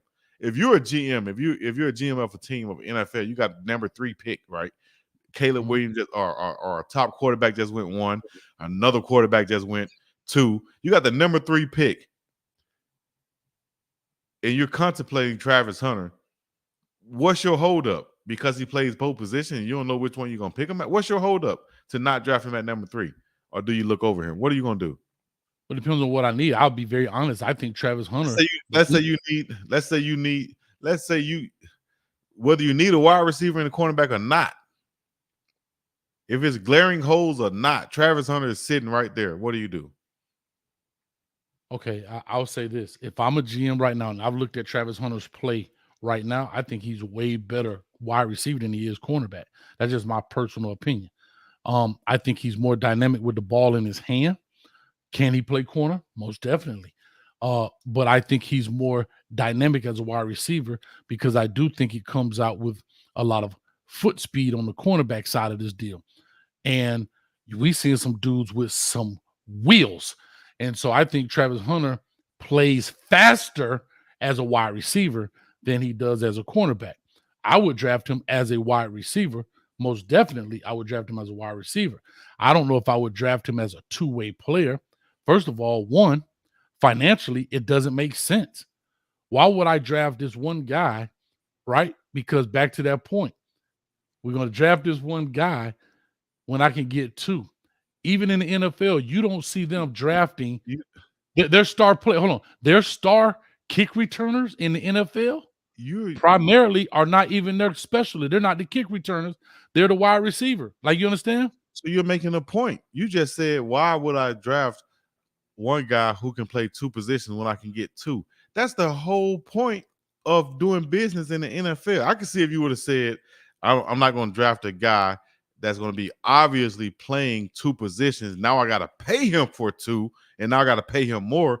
That's business-wise. But you're saying on the opposite end, you're not going to draft one guy who can play two positions when every GM is looking for that guy who can play this position, that position, and that position, because they'll cover more positions that you need on that 53-man roster, which is limited. Chico, the fact same that you reason why my former teammate, listen, same reason why my former teammate Joe Webb stayed in the league so long. Not because he was a great quarterback, not because he was a great wide receiver, not because he could do all of them. What other quarterback in the league could play quarterback, be your third string quarterback, second string quarterback, can run down on kickoff return, can line up at wide receiver and be productive?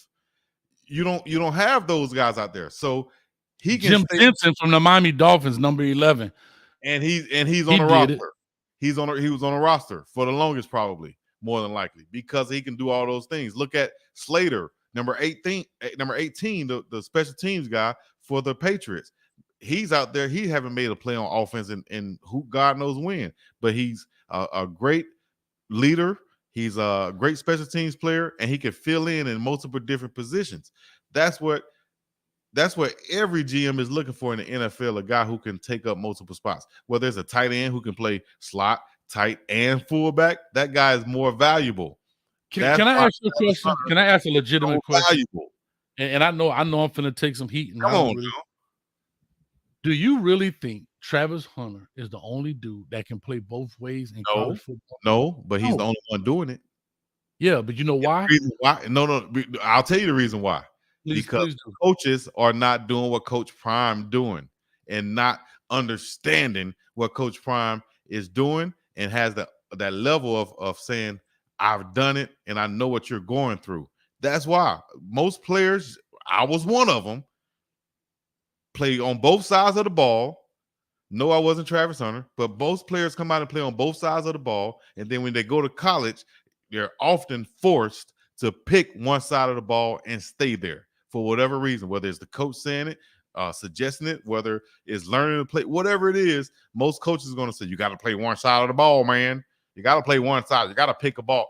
When Coach Prime coming here and saying, hey, dog, you can play both sides of the ball. If you can pull it off, you can do it. You feel me? Everybody's not going to do it, but if you can do it, you can do it. And Travis can do it.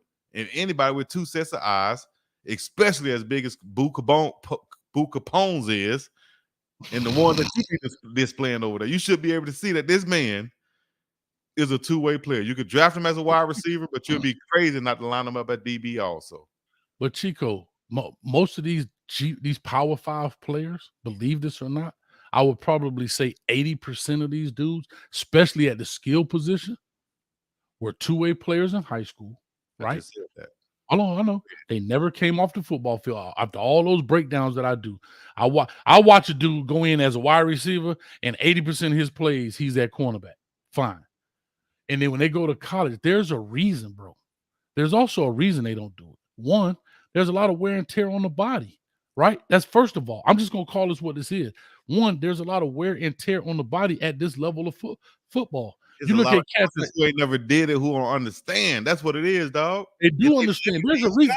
Bro, do you know that there's a reason? There's a reason. Understand this business. This is a business. Man, And these players are products. Hear me out. This is a business. These players are products to these guys. And if you wear the product down, the product is no good. It's no difference than running backs getting 50 carries a game. Can he do it? Yeah. But man, that's so much mileage.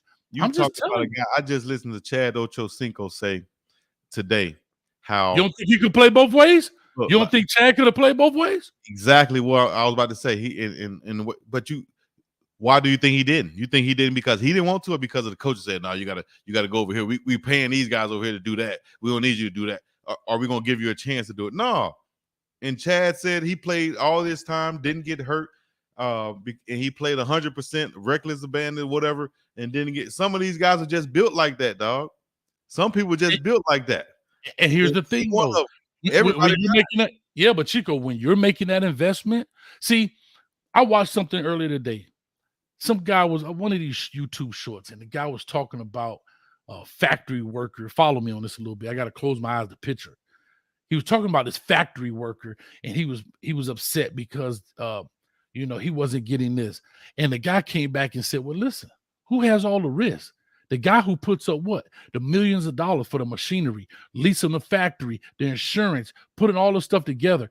If that company goes bankrupt, that guy who invested everything takes all that on him. The worst thing with you lost your job. Same thing with that. These GMs and these owners, if I go out there and invest all this money in you and you go down, why would I do that? Why would I put my product in jeopardy, even more jeopardy of being damaged because I want to play both ways when I got two people that can do that job? Like I'm not saying don't spot play and put a package together, but we're talking about coming in and you want to draft Travis Hunter as WR/CB, and he go out there and play both ways in an NFL game. He's going to play 100 plays in an NFL game every week. Is that what you're saying? No, he don't have to play 100 plays in an NFL game. But you're not. So what is he going to play? You're not going to take him off the field on one side of the ball and just say we're going to limit you and you only play this side of the ball. No, we're going to do the same thing I've been saying do in the games that's coming up. You play him in situations on both sides of the football. He's that good. He's that good. Simple. Okay. I don't see how it's hard to understand. This man out there making plays that nobody else is making at cornerback, doing things that nobody else is doing at wide receiver. But y'all trying to say, we're only going to play one. We can. No, I'm telling you right now, he shouldn't. He should be on both sides of the ball. You don't have to play 100+ snaps, but you're not going to take him off one side of the ball because more than likely he's better than whatever cornerback you're gonna have out there, or just as good as Chico. I could go with that. Thank you. But the Chico, only thing you just said that he's doing stuff. Chico, you're saying he's doing stuff that no other receiver is doing. Chico. No, I said he's doing stuff that no other cornerback is doing, and he's making plays no other wide receiver is doing also. Yes, on both sides of the ball. Okay, he made an outstanding play against TCU. That was outstanding, bro. I'm not taking none away from him. But what do you mean he's doing stuff? No, like he's playing corner, but he ain't. Come on, Chico. What is? Name me 5 things he's done that just stood out. That what? ESPN. At corner. Then I'm gonna go to wide receiver. At corner, the TCU is one. The interception he made at TCU. That's one. What's next? He made about 5 plays in the TCU game. You could name them. Name them. The pick on the wheel route. The defense in the back of the end zone where he knocked the ball down out of the man's hand. Amazing play, like Spider-Man back there. Came up on the run play, walked the guy down, saved the tackle, saved the touchdown, just being that guy right there. That's just the TCU game out the top of my head. You feel me? Hold on, I'm still waiting for you to say something that nobody else is like. What outstanding, like how he made that play at TCU. That was like top 1%. Okay. Same thing with the play in the back of the end zone. How many other guys making that play in the back of the end zone? Look at that play, man. Look at the play. Okay. How many other guys I'm waiting. Okay. I'm waiting for these. I'm waiting for the outstanding Sports Center worthy plays that you're talking about. On Sports Center, what you been watching? Where you been at? Under a rock? So name the 5 plays. Like cornerback. What else? Come on, chat. Go ahead.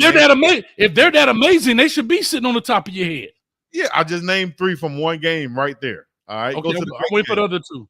Go to the next game. Pull up the film. I don't need to. They should be on the top of your head. I'm waiting. Defending the slant route the way he did. Defending every game you can pull amazing Sports Center plays from, except for that Stanford game. What you been looking at? Every game. Go pull up. You could close your eyes and damn near pick a series. If Travis is out there, he's making a play. What have you been looking at, dog? I'm not saying making a play. I'm not saying making a play. I said outstanding. Making a play and outstanding is 2 different things. He's made outstanding plays every chance he's had to make them, minus that Stanford game. Period. What have y'all been looking at? Simple. Defense and offense. Okay, offensively, great catch on the spin move on Stanford. God dang, boy, outstanding athletic play. Third down conversion play. Getting open, being there. Whether the Shedeur Sanders put the ball there or not. Xavier Restrepo do that. Catching no, not everybody. Catching the ball, making the guy miss, getting first downs, getting upfield, being elusive the way that he is, not taking those big hits. Even if he's taking a big hit in the end zone like he did, making the catch, bringing down the ball. Come on, man. You got me out here trying to advocate for Travis Hunter. Like no. I'm not asking you to see, but see, hold up, put it in context. I'm not saying Travis Hunter's not good. What I'm saying is you're saying that he made these outstanding plays, and I'm saying he's made the plays he's supposed to make, being who he is. That ain't no outstanding. You know who's outstanding? When I watch his tape, who? When I look at people like the Honey Badger, I'm like, God dang, this dude was at corner. He has plays on his tape where he's not getting beat. Must I pull up Alabama versus him or something? Yeah, but I'm not talking about. I never said Travis Hunter shouldn't have got beat. I never. That has nothing. Don't do that shit, because I never said that. I'm talking about outstanding play. I'm talking about stuff man has made outstanding plays. Look at the highlights from each game. Given the opportunity, he's taking and making those outstanding plays. Look at the picks he got. Look at the pass breakups he got. Everybody's not making those plays. If that's the case, then everybody will have a pick and so on, like he has. Come on, dog. Come on. Jamal said I'm getting cooked in this argument. Well, stew me up, baby.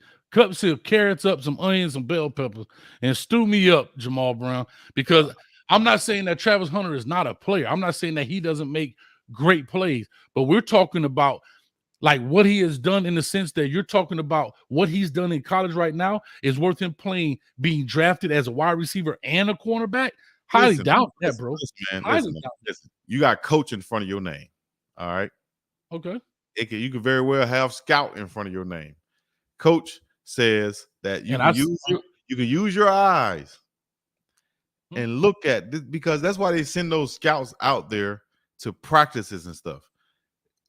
If this wasn't the case, you wouldn't have to send these scouts to practices, because you'll just look at the game film, or you'll just look at the stats in your case and say, I'm going to pick the guy that has the most picks, interceptions, and that's who's going to get drafted first at corner. No matter how he got those interceptions, he got the interceptions, and the stats say that he's the best.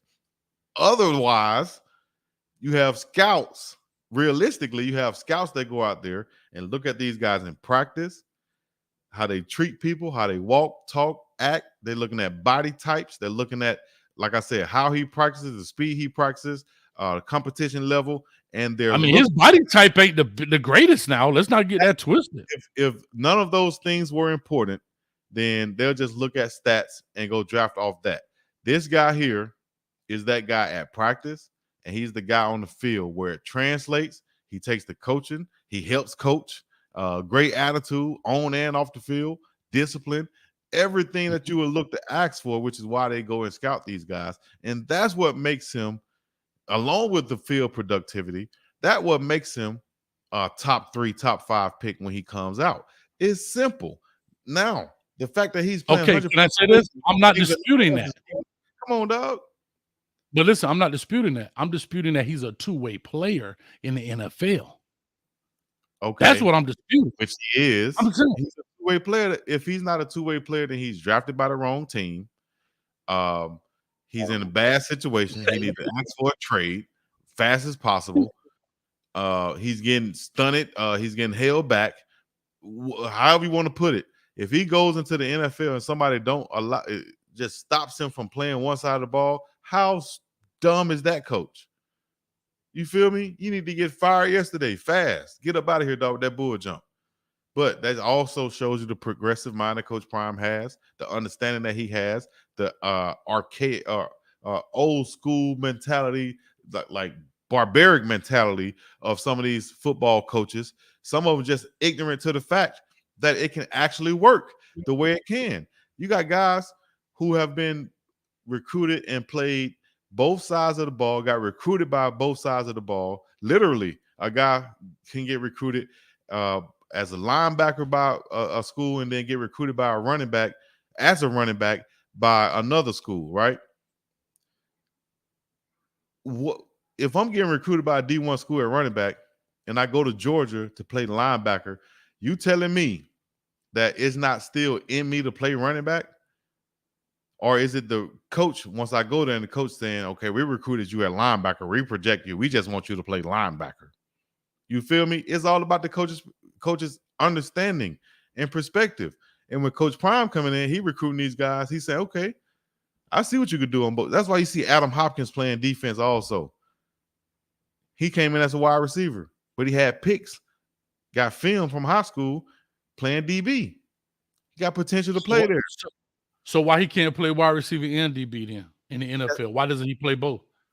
Who, Adam Hopkins? Who are you talking about? I'm talking about Adam Hopkins, who's playing. He's a freshman for Colorado. He's playing. He's getting reps at DB also, not just wide receiver. All right, you got it. I just don't see Travis Hunter being a two-way player. And if they draft him, you're not seeing this man doing on the football field, dog. It's not that, bro. It's the fact of, dog, there's a business model behind this too, dog. There's a reason why they don't do this. There's a reason, bro. We already talk about your profession, your legacy in the NFL is already 3.5 years, 2.5, 2 3/4, whatever. And whatever injuries are at an all-time high. And now we're going to double that. Think about what you're about to say. We're going to double those chances of probability by playing him twice. And you're going to say, we can't find another dude that can do this. That can come on, bro. Okay, you got it. I don't have anything else to say. I just can't. I don't know what else to say. And I've tried to articulate it for you, but some people just won't get it. That's all good. That's all cool. You know what I'm saying? My head hard as steel. But you know, different perspective. I'm not saying you even wrong. You know what I'm saying? I can understand what you're saying in a way, but what I'm telling you is your way of thinking about it is the same of those old school coaches who have held back so many of these two-way players who had the potential to do what Travis Hunter is doing. Thanks to Coach Prime, he's able to come out here and do these things. I'm not thinking the worst. You are. Mark, I'm thinking probably. No, there's a business model, and you're proving me right, because the business model is to find as many players who can do multiple things. Now, you're thinking that he's going to go in the NFL and play 150 some snaps. No, that'll be crazy. Didn't say that. I asked you. I'm asking you, how many snaps do you think he'll play both ways? He needs to be spot, especially in the NFL. So give me a number. How many? Okay, hold on. If you said it needs to be a spot, then where would he primarily start? Maybe that's a great question. It depends on the team.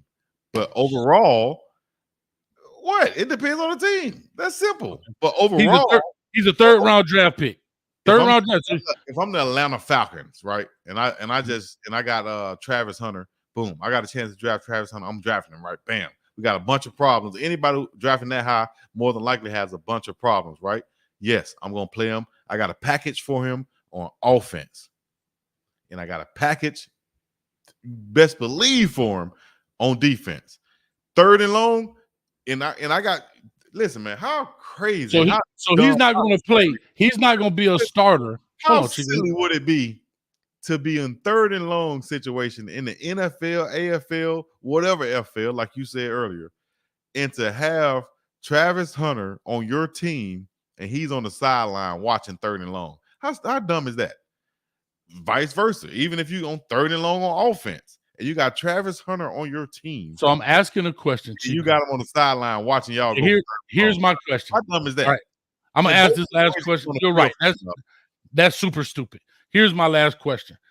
Big Dog Chico is the head coach of Big Dog football team. You draft Travis Hunter. You draft Travis Hunter. 60 plays the average in your league is 60 plays defense, 60 plays offense. That's the average. Where do you start Travis Hunter? I don't know how to say it in Spanish. I wish I could, but it depends on the team. It's your team. It's my team. It's my team. I'm starting him. If I get the ball first on offense, he on the field on offense. If I get the ball first on defense, he on the field on defense. And I got a package for him. I don't know how many other ways I can say this. Okay, because I want to hear this clear. Just like Shannon Sharp said earlier on Uncle Ocho. Shannon Sharp said, "Hey, my coach came to me and said, hey, Shannon, we got a package for you this week. We got a package for you this week, Shannon. We coming to you this week, Shannon." Okay, this week. But Shannon primarily played tight end. That's what I'm asking you. Yeah. So Shannon was a tight end. Now the package may hold on. The package may be, hey, we're gonna put you at running back and something here and there, or we may split you out wide. But Shannon Sharp's primary position was tight end. I'm asking you, what is Travis Hunter's primary position on Big Dog Chico's team? On offense, we're gonna have a package for him on offense too. He's gonna be in that slot. He's gonna run some routes. We're gonna use him as a decoy. You know, skill. We're gonna do some things with old Travis Hunter out there on offense. So he's starting. So he's starting on offense for you. Yes, he's starting. Skip, what are you talking about? Okay, so he's an offensive player, so he'll be a wide receiver then for you. If I'm that has a package on defense. If I'm on defense first, he's on my first team out there on defense. Me personally, I'm going to have a package for him. This is great content. It's great content. I'm proving my point, I guess, and you're proving your point too. You own the who is it? Who an old school coach? Not even, I'm talking about old school coach. You feel what I'm saying? You thinking those old and Charles Woodson did it. Was Spot right. His Spot played, but he was primarily a DB. Thank you. Two different players, dog. Charles Woodson did not have the offensive skills that Travis Hunter has, dog. Simple as that. Not Charles Gamble, not Charles Woodson, not Champ Bailey, not none of these guys y'all can name has the skill set on both sides of the ball that Travis Hunter has on both sides. Now, one of them might have been, you can argue and say, well, Charles was a better defender, maybe, but he wasn't as good as wide receiver as Travis Hunter.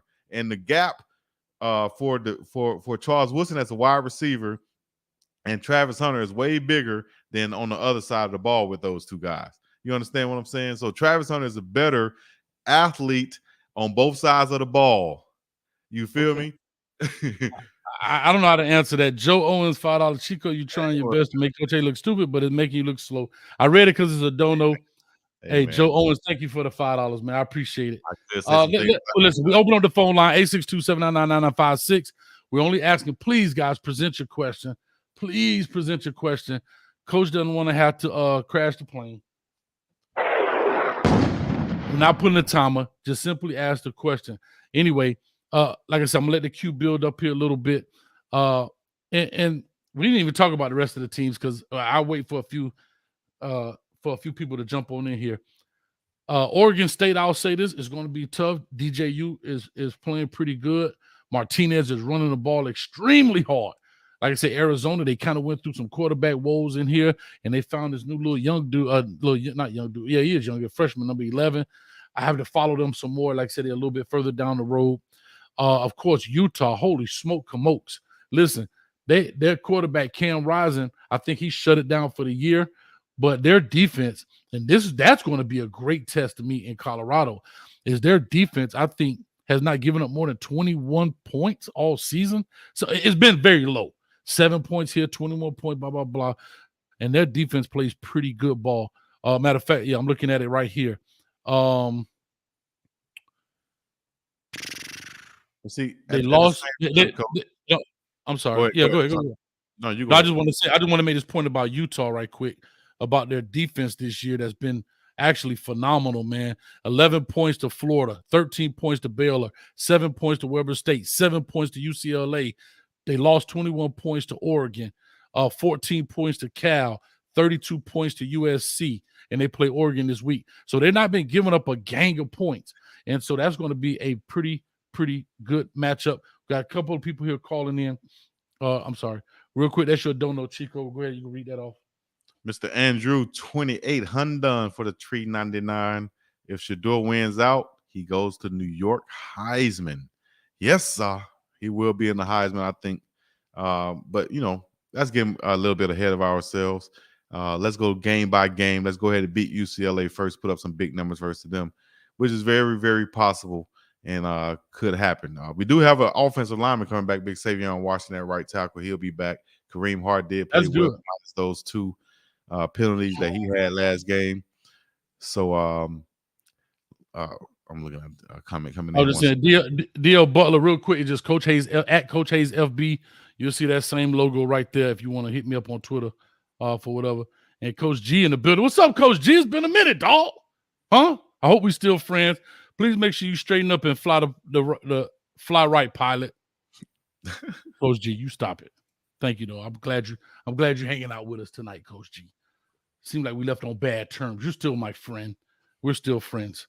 Anyway, and don't be holding up your fist at the screen like this at me right now. I know you're like, oh, I hate that guy. Anyway, here go your best buddy, man. 12, talk to him, dog. First one on the line. 12.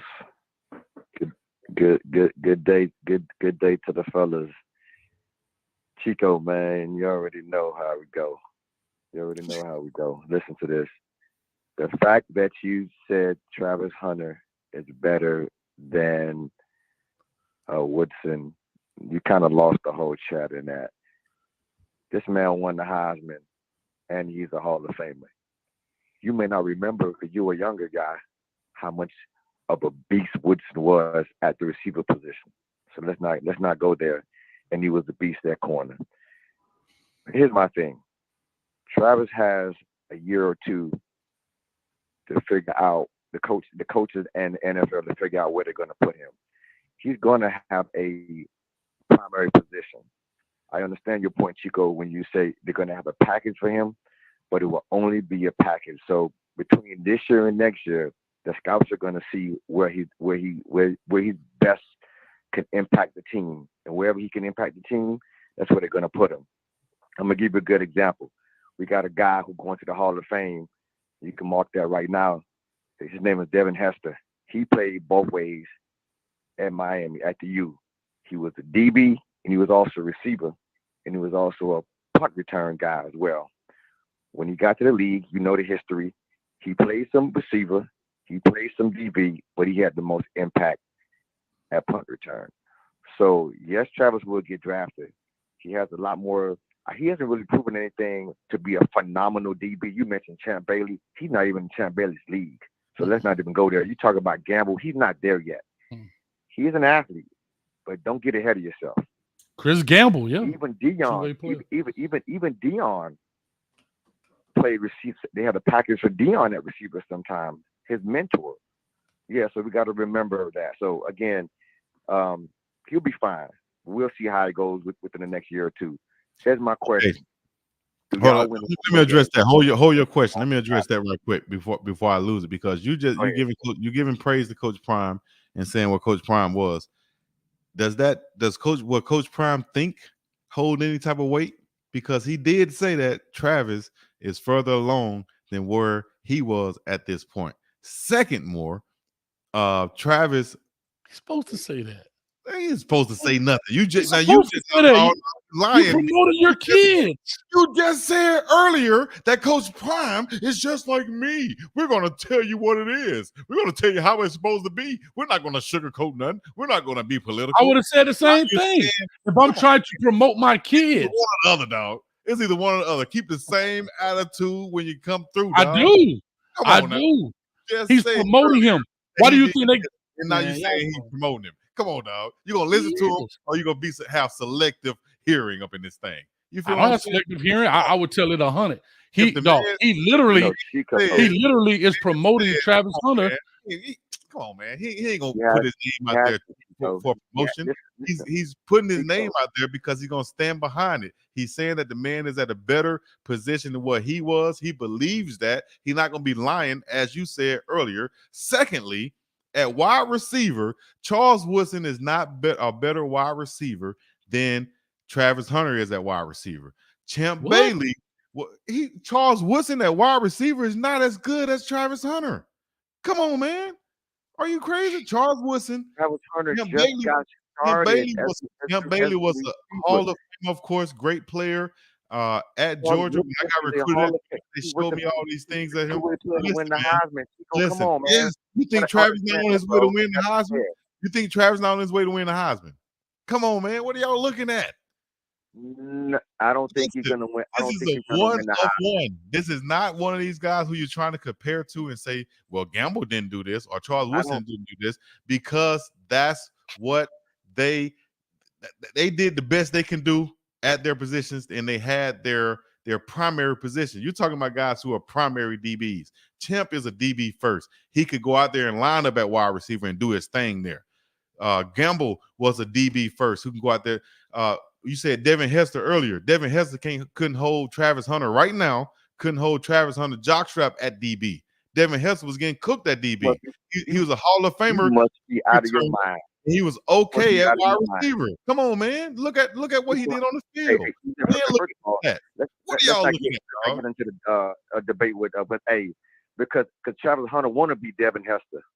What's your question? What's your question? God dang, Travis gonna have Travis, and this much respect to Devin Hester, but Travis gonna have more receptions and more picks than Devin Hester. He's not gonna do the same thing Devin Hester did right now, left and right. He'll cook Travis on his worst day. You would ask somebody, listen, man. I know. Okay, can I ask? Hold on. Can I ask one question? Chico, I'm gonna add one question. Hold on, 12. I'm gonna add. Hold on, guys. Hold on. Now. I want to ask you one question. One question, Chico. I know that Coach Prime said that Travis Hunter is further along than he was. In Travis Hunter's sophomore year, has he performed as Deion did in Deion's sophomore year?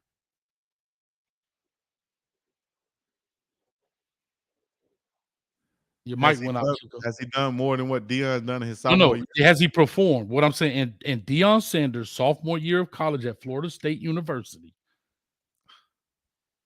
No, I'm asking a legit question because I would have to look at Coach Deion Sanders at the time stats for his sophomore year. He got to look at those stats. Look how he played. Yeah, I got to look at stats. Look at how he performed there. But I'm telling you what I'm seeing from Travis Hunter. And what I'm seeing, and what Coach Prime is backing, and what the man is putting out there on the field, dog, and what nobody else's college football is doing. If they had the opportunity to do it based off what their coach's limitation is, then maybe they would be doing it. But nobody's doing it. Nobody's doing it but this man. The fact that first of all, the fact that he's playing that. In the box. I'm not putting him in the box. I'm not saying to see that's the thing. When somebody says, you trying to force and say, what's his primary position? What's his primary position? His primary position is Travis Hunter. Put him out there on the field, dog. Create a package for him. Create a package. You're 100% right. Let him go. 12. What's your question? Defense. You're right. 12. What's your question? So I can push on. Well, that's not necessarily true, Chico. 12. That's not necessarily. Chico. Okay, go ahead. Chico, that's another.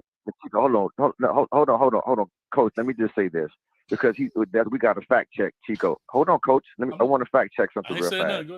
Let me just say this. Travis did have a primary position. Even when he got recruited, he was recruited as a defensive back who can play receiver as well. Prime said that he's flexible, he's durable. So he did have a primary position. It was defensive back, Chico. Let's be honest now. I know football too, cuz. That was some rating. That was from his rankings. DB. Now, most players, good players, most athletes, especially in Florida, where we're from, we could run that thing. Hold on. Most athletes in Florida, we could run that thing back and forth. We can play DB receiver. We can running back receiver. We can do it all down there. So we're flexible. Now, Travis has a ways to go. He's played some decent games. Nothing that has blown out the water for me. At receiver, he's been playing a lot better because he got cooked a little bit too in the Stanford game. So all DBs get burnt. Let's be fair. So listen, my question is, thank you. Do you think you guys win one more game? Absolutely. Absolutely. Which And, one? Which one? Which one do you think? The next one. Okay. What do you mean? Which one you think? The next one. I'm just asking. The schedule. The next one. That's what we got coming up. The next one. Walk in your trap and take over. I respect that. But listen, I like Travis. He's gonna have to. They're gonna have to work on this pitch count for sure because it's gonna be tough. Gotcha. All right, 12. Appreciate it, dog. Let me push on. Man. All right, hey, Chico. Next time you see Hustler, he'll be having on a yellow jacket. He'll be having on a yellow jacket. I hope so. I love Devin Hester as a homie, as you know what I'm saying. I met him a couple times too. I love Devin. I hope so. I'm all for him. But I will say this: Travis Hunter and probably any DB his size will have problems with a big, strong, fast wide receiver like Ayo Manor. You feel what I'm saying? So there's techniques and ways that Travis can get, and can play up to a standard when playing those big guys. You know what I mean? But that's with any DB out there. But he has the ball skills and the agility, the ability and agility, speed and everything, all the factors that's needed at that cornerback position. Simple as that. I'll take him any day at corner and wide receiver. I love it, man. Listen, we're gonna take this next one. After that, we'll lock the phone line. So if you plan on calling in, please do so. 862-799-9956 is right below. Please call in. If you hang up, you're gonna miss it. Let's go. 3187 coming to you. Caller, talk to us. Give us your name and what's your question. Yo, what to do, Coach? It's Clark from North Carolina. What Clark. up, Chico? What's happening, North Carolina? What's happening with you, Clark? 09. Not much. I got one question, but I want to piggyback on the Travis topic real quick. Is people being too critical of Travis DB skills because of the Stanford game? Because he had like 20 targets at wide receiver coming off of 3 weeks. 3 weeks of not playing. So I'm feeling like we being too critical of his DB because he was obviously fatigued, playing 156 snaps off of not doing no conditioning for 3 weeks in altitude. That's my whole point, dog. That's exactly what I said. Not understanding that? Yeah, okay. Or him being locked down, TCU locked down. Him literally, they not throwing the ball at him at all at Nebraska lockdown. They ain't throw the ball at nobody, but the ground, Nebraska game, they was so terrible. Look at the all 22, Coach. Look at all 22. You just look at his technique. Lockdown. CSU, Torrey Hodge, they moved him away from him until he got hurt. And when Travis got hurt, that's when Torrey got off because Travis was on him up until the game. So is people just blinded by the Stanford game and not putting in context? That was my first statement. Exactly. Go ahead, Coach. Well, that was a question, right? So your question was, are people blinded? No, I didn't look at it. I mean, that was no. But I'm just saying, I would like to answer because I was saying, I clearly and this is the part where I have issues. People take it and the narrative turns to you're saying Travis Hunter's terrible. Far from that. I'm talking about because Chico said he's making outstanding plays at cornerback. And I'm saying outside of the TCU, that interception on the goal line, which was phenomenal. Only 1% DBs, maybe 0.5% make that play. But what I'm saying is, what has he done that's phenomenal? Not within what he's supposed to be doing, not what's within that. I'm talking about phenomenal stuff when you look at it in that sense. That's what I was saying. That's called moving the goalpost. You're saying a guy got to what's this phenomenal play? Because you said outstanding. Okay, forget that. What was his out? Okay, stop it. What was his outstanding play? Using the same word you used. You said he made listen, you can use whatever word you want to use.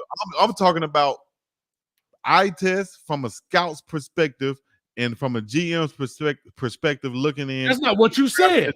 You said he's making outstanding plays at cornerback. Yes. So what does that got to do with the scout? What the hell does that got to do with the scout? Same thing my dog from North Carolina just pointed out. If you look at all 22, you'll see the man in great position. Locking what down outstanding supposed to be doing. Okay. Everything is not going to be outstanding. Hey, Coach. Go ahead, Clark. Coach Hayes. Yeah, brother. Is taking away one side. Is eliminating one side of the field not outstanding? Sure it is. You're right. Come on, dog. I don't know what to say. What you want him to do? Go out there and do a cartwheel, cover the guy. The other side of the defense outstanding, because that's what they did against Nebraska. That's what they was doing against CSU. When he got hurt, we seen what happened. We seen Torrey Horton, but I mean, here's my question. Can I? Okay, get your question in, Clark. Go ahead. Okay, my question is with Coach. Damn. The DC. I'm forgetting his name. The DC for us. Charles Kelly. Kelly. He does this. He don't do the normal nickel corner. He does the star. So basically 3 safeties. I feel like he that is a personnel type of thing. I feel like he's comfortable with doing that because he had Darren James running that, which is he's 1-on-1. He had Jalen Ramsey running that position. Yeah, dog. He had some dogs at Alabama, the Brian Branches, the Fitzpatrick Minkas. He had some dogs. Minka Fitzpatrick. We don't got that same type of versatile talent to where, in my opinion, where you can keep some of our best talent as far as Marion Cooper, Cormani, and Travis on the field at the same time, to put in a slower player, less athletic player, but they may be better, like a Cam Summer-Craig. He's a dog. He fight. He make plays, but he's slower. All right, but he can hit. But so I'm asking. And he's leading the Pac-12 in picks. But go ahead. The star is not bad, but I think we should get more of those guys because Marion Cooper, he's a tackler. Okay, so what's what's your question? Well. And they cover and they more athletic than that star position that we currently doing. All right, so what's the question? Who should we put there, or who should they put there, brother? Should it be? Do you think it should be a rotation of? All right, let's get some more athletes, some more speed on the field. We getting beat by drags, and we got slower players guarding the fastest player on the field in the slot. I got you. I appreciate it, man. Thanks, Clark. We're gonna answer them. I'm gonna let Chico go ahead and start off with that answer, and then I'll cover. I'll come in the end. Thanks, man. Honestly, I couldn't hear the question. What was the question, Dave?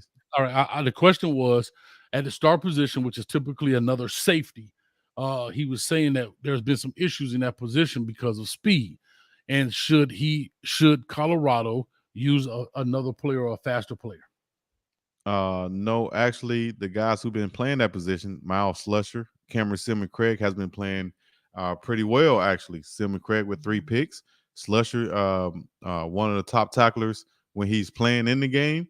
I don't think that position has been a problem for them. Actually, that position probably been performing well. We've seen Simmons-Craig and guys at that position give up maybe a couple of catches here and there, but overall they're supporting the run game. They're coming up hitting, and they're creating those turnovers. The outside wide receiver, the outside cornerbacks defending those outside wide receivers has been a consistency issue, in my opinion, with the technique and making plays on a consistent level. I think that's what the problem has been. I think Cooper has done well in everything in front of him, run game, short routes in front of him, but I think he can also step up and be a lot more physical coming off the line of scrimmage for the wide receivers, getting his hands on them a lot more. Same thing with Stoudemire. That should be across the board with all those DBs, just being a lot more physical and so that those safeties can roam a lot more and we can play a lot more man coverage. And I think that eliminates, that cuts down at least on some of those crossing routes and those slant routes, but it can open you up for those go routes on the outside. But that's where those safeties over the top come in at. I think that'll be the best bet for this defense moving forward. And that is an opening for a guy like McClain to play, Cooper to play inside at the slot now, and Travis to be on the outside also. That's me. That's what I'm saying. I'll say this really quickly, bro. A lot of people match up personnel. 11 personnel come out there, 10 personnel, so forth and so on. And you have packages for that. You may have your start package, the nickel package, dime, and so forth. I think that's been a problem for Colorado's defense, is getting the packages matching to the personnel. We've seen them do that 4 times against Stanford. We've seen them have that issue getting guys on and off the field. So I think Coach Kelly understands the versatility based on what he's going to see. The problem they're having is the procedural piece of getting guys on, getting guys off, knowing when to come on, when to come off. And that's my answer at the end. Coach G, I appreciate the respect by calling me Mr. Hayes.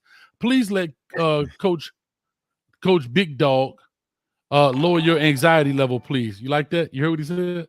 Mr. Hayes, please let Coach Big Dog. I like that. Thank you, Mr. G. I appreciate you, Mr. G. Thank you so much for that. I'm gonna get to these at the end, but I want to get to these callers. Thank you, man. 3187 for calling in. I really appreciate it. Super chat K5. All right, here we quick, man. I don't understand. Let me put the donos up right quick. Okay. Rob the Man Media in the building. What's up, Rob the Man Media, baby? Please say the baby. 499 Big Dog Chico. What do you like to see from CU on Saturday? Hashtag Let's Talk Football. Salute to you guys. What I would like to see on Saturday is, let's say we get the ball first. All right. I would like to see the offense come out, and first of all, I'd like to see McCaskill to be the starter running back. I would like to see us come out and try to establish, of course, it sounds cliche-ish, but establish a run game, not just the same vanilla way, but in a way that'll put this defense from the jump now and put the defense on their heels by, like I said, misdirection runs, even giving the wide receivers some runs, reverses, quick passes, from Shedeur Sanders, finding a way to negate that defensive line pass rush as much as possible, control the game by short passes, getting down the field, moving the chains. That's what I would like to see. On defense, I would like to see our mindset come out being to stop the run, play physical at the cornerback position, play fast at the safety with Rod Ward and Shiloh Sanders. That's what I would like to see us do. Play sound special teams game, and so on. The same thing any coach would say. You know, all aspects of the game, come out there and control the game best we can, but we got to find a way to win up front, offense and the defensive line. But once again, on the offensive side, that goes along with the game plan each week. The game plan each week. I think that can help out the most sacked quarterback in the league in college football. K5 for the 499. I don't understand people. We need a real D-line, linebackers. Can't fill the gaps when the line getting pushed off the ball 5 yards. Hey, that's your side of the thing, Chico. My bad. Not K5. I appreciate the 499. I will say this, and I looked at some practice footage. I will say this, and I'll say this, guys. I say that 3 times. I'll say this. To the linebackers of Colorado, University of Colorado, I would love to see you guys have and show some anticipation, meaning on the run plays, I would like to see you guys read and react. Now, that doesn't mean sit back and on the snap of the play, when the ball is snapped, you are reacting right there. I'm talking about you got to read before the snap. If you see a linebacker lined up in a certain position, some type of instincts has to kick in. I would like to see those football instincts kick in this game.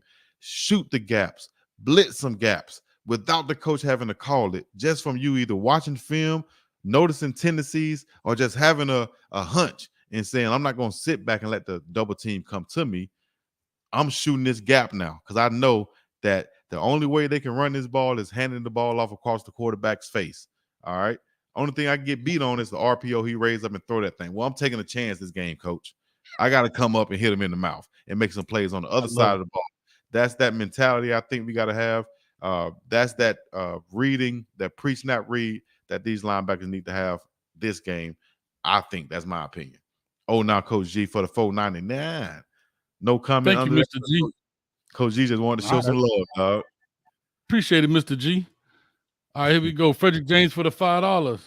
I guess he matched. He matched. Hey, he saw you. Do we have a Hey, five? he saw you. He saw you, Mr. G. And Frederick James saw you and raised you by a penny, Mr. G. What you got for it? Do we have Frederick a 5? James. Oh, Frederick James hit for another 5-piece. All right. And then Frederick James came on in for the $10, Mr. G. What you gonna do, Mr. G? What else? Where your billfold at, Mr. G? Colorado defense is an open door policy. I'm gonna leave that alone. Appreciate you, Frederick James. Hey, Mr. G, buddy. Hey, I want to open up that billfold. The team is an open door policy right now, meaning that, hey, we're open to anybody who on this sideline, on this team right now, who want to come in and make some plays. You feel me? It's open door for anybody out there. What? Yes. Hold up. Prior to the season, they were the goalpost moving. Prior to the season, everybody was ballers. Everybody coming in, they finna make all the plays. Now all of a sudden, y'all got an open door policy because now y'all got to find some players. Boy, I tell you, my, like Johnny Gill. Left field comment from Coach. That ain't left field. That's legit. That's not left field. What point? Brokeback Mountain is left field. This ain't left field. Prior to the game, prior to the season, anybody you talked about, I heard DeMoy Kennedy. I ain't seen him. He on the back of a milk carton. Smoke. You hear Smoke. The more you hear that, I'm just telling you, it ain't my fault he on the bench. I've been asking for Cavassier Smoke since Coach Prime said he was in the kennel. He a dog. I'm looking for all these dogs, and now you saying we got an open door policy looking for anybody that want to contribute to the Colorado. So where the dogs at? You're taking it out of context. Put it in context. That is context. This is anybody, any coach, man. You going out there, you're going to say for everybody out there, not out there in the world, out there in this meeting room, everybody on this team. Oh, Coach G was a 999. Do we have a 1099? 1099? You almost, Mr. G, got you by 5 right now. Up that wallet, go on that billfold and dig deep. We prefer the one that jingle, but we like the one that fold. Come on now, Coach G, you're down by 5. We like the money that jingles, but we'd rather get the my burner account $4.99. UCLA averages 200 plus yards per game rushing. They're going to run through CU's defense. It's going to be a long night for those linebackers. Let me finish up these calls. I'm about to lock this. The conference has been locked. You got to shoot the gaps, linebackers. Bentley. All right, Daryl Page in the building. What's up, man? I'm bringing my Louis in his. I'm bringing my luggage in his Louis. Like Samsonite. What it do? What's up, DP? Man, I got a question for BiggDoggChico, and if you can answer it too if you want to, Coach Hayes. My question is, say you the head coach for the New England Patriots, and you going against the Miami Dolphins. You telling me you covering Tyreek Hill with Travis Hunter and then put him at wide receiver to go against Jalen Ramsey, knowing Jalen Ramsey a physical cornerback and Tyreek Hill a fast wide receiver. That's my question. If I'm the coach of the New England Patriots, hopefully one day y'all holler at me, Patriots. But if I'm the coach of the New England Patriots, and this it could be any team, they're called packages, right? Same way it's been a lot of highlights going around from Keyshawn Johnson versus Coach Prime when they played Dallas Cowboys and the Jets. That's going around right now. But you'll see Keyshawn getting a lot of catches that game, but he's getting them from the slot without Coach Prime, Deion Sanders covering him.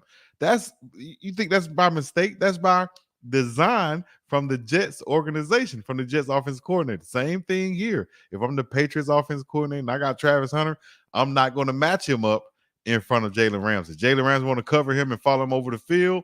Cool. But I'm not going to put him lined up out there at the number 1 wide receiver to where he is facing Jalen Ramsey. On defense, who he said was the wide receiver out there. You got to cover Tyreek Hill, okay, in package in certain situations. If Tyreek run a streak route down the field, you also got to realize Travis is a different animal also. You're going to monitor him. Yeah, you might have to take him out sometimes, but also that man can run a go route. He can cover a go route and come right back. Do I want to put him right back on the field on offense though? No, it's all about packages. It's all about monitoring him. You hear about it all the time when guys come back off injuries. Even in baseball, he's on a pitch count. Coaches say they're going to let Zion Williamson, same thing. Coaches say they're going to let him play 28 minutes tonight. You know, Zion played. You know what I'm saying? That's how it is. A pitcher has 100 pitches he's pitching tonight. Same thing. Travis Hunter, I got 30 plays for him on offense that I know he's going to be in the game. I got 45 on defense where I know he's going to be in the game, and I can modify from there. It's simple, dog. It's simple. Everything is a game plan in football. No coach, no staff, no team is going into the game and saying we just going to wing it, or we don't know how many projective plays that Travis is going to be playing this game. You feel me? If anybody's doing that, then you know preparing the right way. What is that? Well, Appreciate I will it. Deep say go the ahead. Miami Dolphins have 4 to 5 players running at least 4.3 to 4.2 speed. So for sure. Have good luck with Travis Hunter playing both ways that night. Oh DP, yeah, I appreciate it. I got to run, DP. I got to get the next call in. All right, OG. Thanks, man. Listen, you too can get your chip. This is my 10-year chip of sobriety from fandom. I'm a Miami Hurricane fan. Trust me, I've been through this. Right here. Look at that. Focus in, camera. 10 years. 10 years sober. 10 years sober from fandom. Man, I got my bronze chip right here. This is it. I'm a Miami Hurricane fan. Trust me, y'all. I know what it is to be drunk in love. Beyonce ain't make that song go. She called me one night and said, "You got a title to a song?" I said, "Yeah, I'm drunk in love with the Miami Hurricane." You know and what that's it how is to have common football sense? Do you know what it is to have common football sense and eye test and being able to evaluate players by looking at them? Listen, I said this man was going to be a 3rd round pick when I saw him in person before he signed to Jackson. Not 3rd round pick, a top 3 pick. When I saw him in person before he signed to Jackson State. Why did I say this? Was there a bunch of hype around him then? No, but based off of eye tests, other top picks I've seen with my eyes, which have been quite a few of them, which I've been fortunate to see. Sure you have too. And I look at him and I saw him play. I saw his attitude, the whole nine. I said, that guy right there is one of them ones. And it's not many of one of those ones, dog. Simple as that. Real quick, Coach G, if you like to buy this shirt, just let me know. Send me $83.22 and I'll send you one. $83? That thing gonna put some muscles on your shirt too? Yeah. Send them $83. $83, Mr. G. Matter of fact, if you subscribe back to the channel, I'll send you one for free because your subscription mean that much to me, Mr. G. You understand me? Anyway, I got 2240 on the line. Call or talk to us. Give us your name, where you calling from, and what's your question? He was competing against high school. Yo, it's Will. I'm calling from Ohio. Not talking about who you're competing against. Will? Oh, Lord, it's P. What's up, boy? I'm listening to the name, and I'm like, what's happening? Wait. You said this P? Yeah, this P. Well, if this P, let me hear you say, Man, this ain't no damn P. Hang up the phone. They gonna say, oh. Hey, that's funny. Chico, I'm on your head, Chico. Hey, you got some explaining to do. I got a statement, then I got a question. Word. So check this, Mr. Chico. How dare you compare the young boy to Mr. Woodson? I knew it was coming. Who won the Heisman over who? Do you remember who he won it over that year? It doesn't matter who he won it over that year. I'm not talking about whether he won the Heisman. I'm talking about eye test. Right now, he's not there yet. He may be able to get there. And listen, I'm from Ohio, so you know if I'm vouching for that man, then where he went to school, then it got to be something to it. All right. I ain't seen Mr. Hunter return a punt yet for a touchdown. No special team work. Has he done that? I haven't seen Charles Woodson do the things at wide receiver that Travis Hunter did at wide receiver. What has he done? Oh, hold up, Pete. Hold up. 11, man, come on, man. You hollering in my headphones off for no reason. 11 catches for 100 yards. Did Charles Woodson have multiple games for 100 yards at wide receiver? Please tell me, please.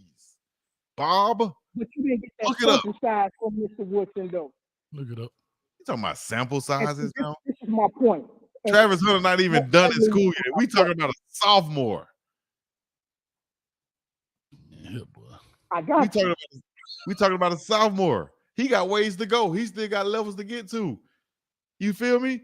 Come on, man. Yeah, listen, dog. This man got multiple plays on offense, clutch plays on offense, whether it was at Jackson State or so on. I bet you Travis Hunter got more receptions at wide receiver just this year than Charles Woodson had in his whole college football career. Because he played 157 plays. Because he was able to. If Charles Woodson could have done that, I'm sure unless you just want to put it on the coach then and say the coach wasn't progressive enough, the coach held him back. Say that then. Say that. Because he didn't put in those plays like Travis Hunter did. I'm sorry. Let me get back to Pete's question. I'm sorry. Go ahead, Pete. Go ahead. This is my question. Now, I want you to really think about it because I love Prime as a player. One of my favorite players ever, the most athletic, the best athlete ever, in my opinion. You know what I'm saying? All around athlete. But my question is, and I'm asking this for a reason, because one of your callers even alluded to it. Hunter was tired. That's why he couldn't play DB the way he's used to playing DB. So my question is Coach Prime being selfish and trying to prove a point that kid is a dog and that he can play both ways, opposed to using him where he's best for the team overall, and then situationally putting him in spots where he can help on both sides of the ball? If you overuse him. Who's the better DB? Who's the better cornerback on the team? Who's better on that Colorado team than Travis Hunter at cornerback? That's Travis your primary. So you answering my question. That's his primary position. Okay, no, I'm not finished yet though. Who's the best? Travis is the best cornerback. So is Travis not one of the top 3 best wide receivers on the team? You know, because you start 3 wide receivers now. Yeah, so one of the best. Top 3 wide receivers. Top 3. I gave it 3. Yes. Is he top 3 in college? Is he the top 3 in college? On the team. We're talking about. That don't mean nothing. It doesn't mean something. I'm talking about what the man just asked, dog, and what his question was basically that he's saying that Coach Prime is Coach Prime being selfish by trying to prove a point by letting Travis Hunter play both ways. What? No. The man is one of the top. I'm talking about that much. That much. I get it both ways, but much. I think it could be managed differently, meaning that I think that somebody should be at all times having him on a pitch count or having him in a special package type deal to where if simple stuff, dog. So Chico, can I just say this? Simple stuff. We get the pitch count. Okay. We get managing. But we're saying he's too good. When you play the game, where is he going to play? Okay, there's 60 on offense, 60 on defense. Where does he play his 60 plays? On offense or defense? Half on offense, half on defense. How simple is that? Okay, that's all I want to hear. So he's not good enough to play 60 on offense, 30 on defense, or vice versa. Yeah, definitely. So where would out of those 90 plays, where would those 60 be? That's what we're asking. Where would the 60 be out of the 90 plays that okay, there's 60 on offense, 60 on defense. We're just talking about an average. And you saying he would play. No, I'm asking. You said 30 on offense, 30 on defense. Okay, I get it. You said now he's good enough to play 90. Not splitting it in half. I'm saying, would you now put him on defense or offense for those 60 plays that they average a game? I would make it even based off the game. I would make it even. To me, he's just as good on both sides of the ball, meaning that as much as I can not have him on the sideline, I'd have him in the game based off of 30 of those plays. So you're trying to tell me at some point, 30 plays he won't be on the football field. That's what you're basically saying. If those 30 plays are situational, like short goal line type situation, obvious running situations, any opportunity like that to take him off the field to get him a rest, that's what I would be doing. You understand how simple that is? I'm trying to put it in simple form so everybody out there, if you understand, put something in the comments. And that's what I'm gonna take my shot. But anyway, go ahead, P. Can I ask one more question? No, But no. Maybe Go ahead.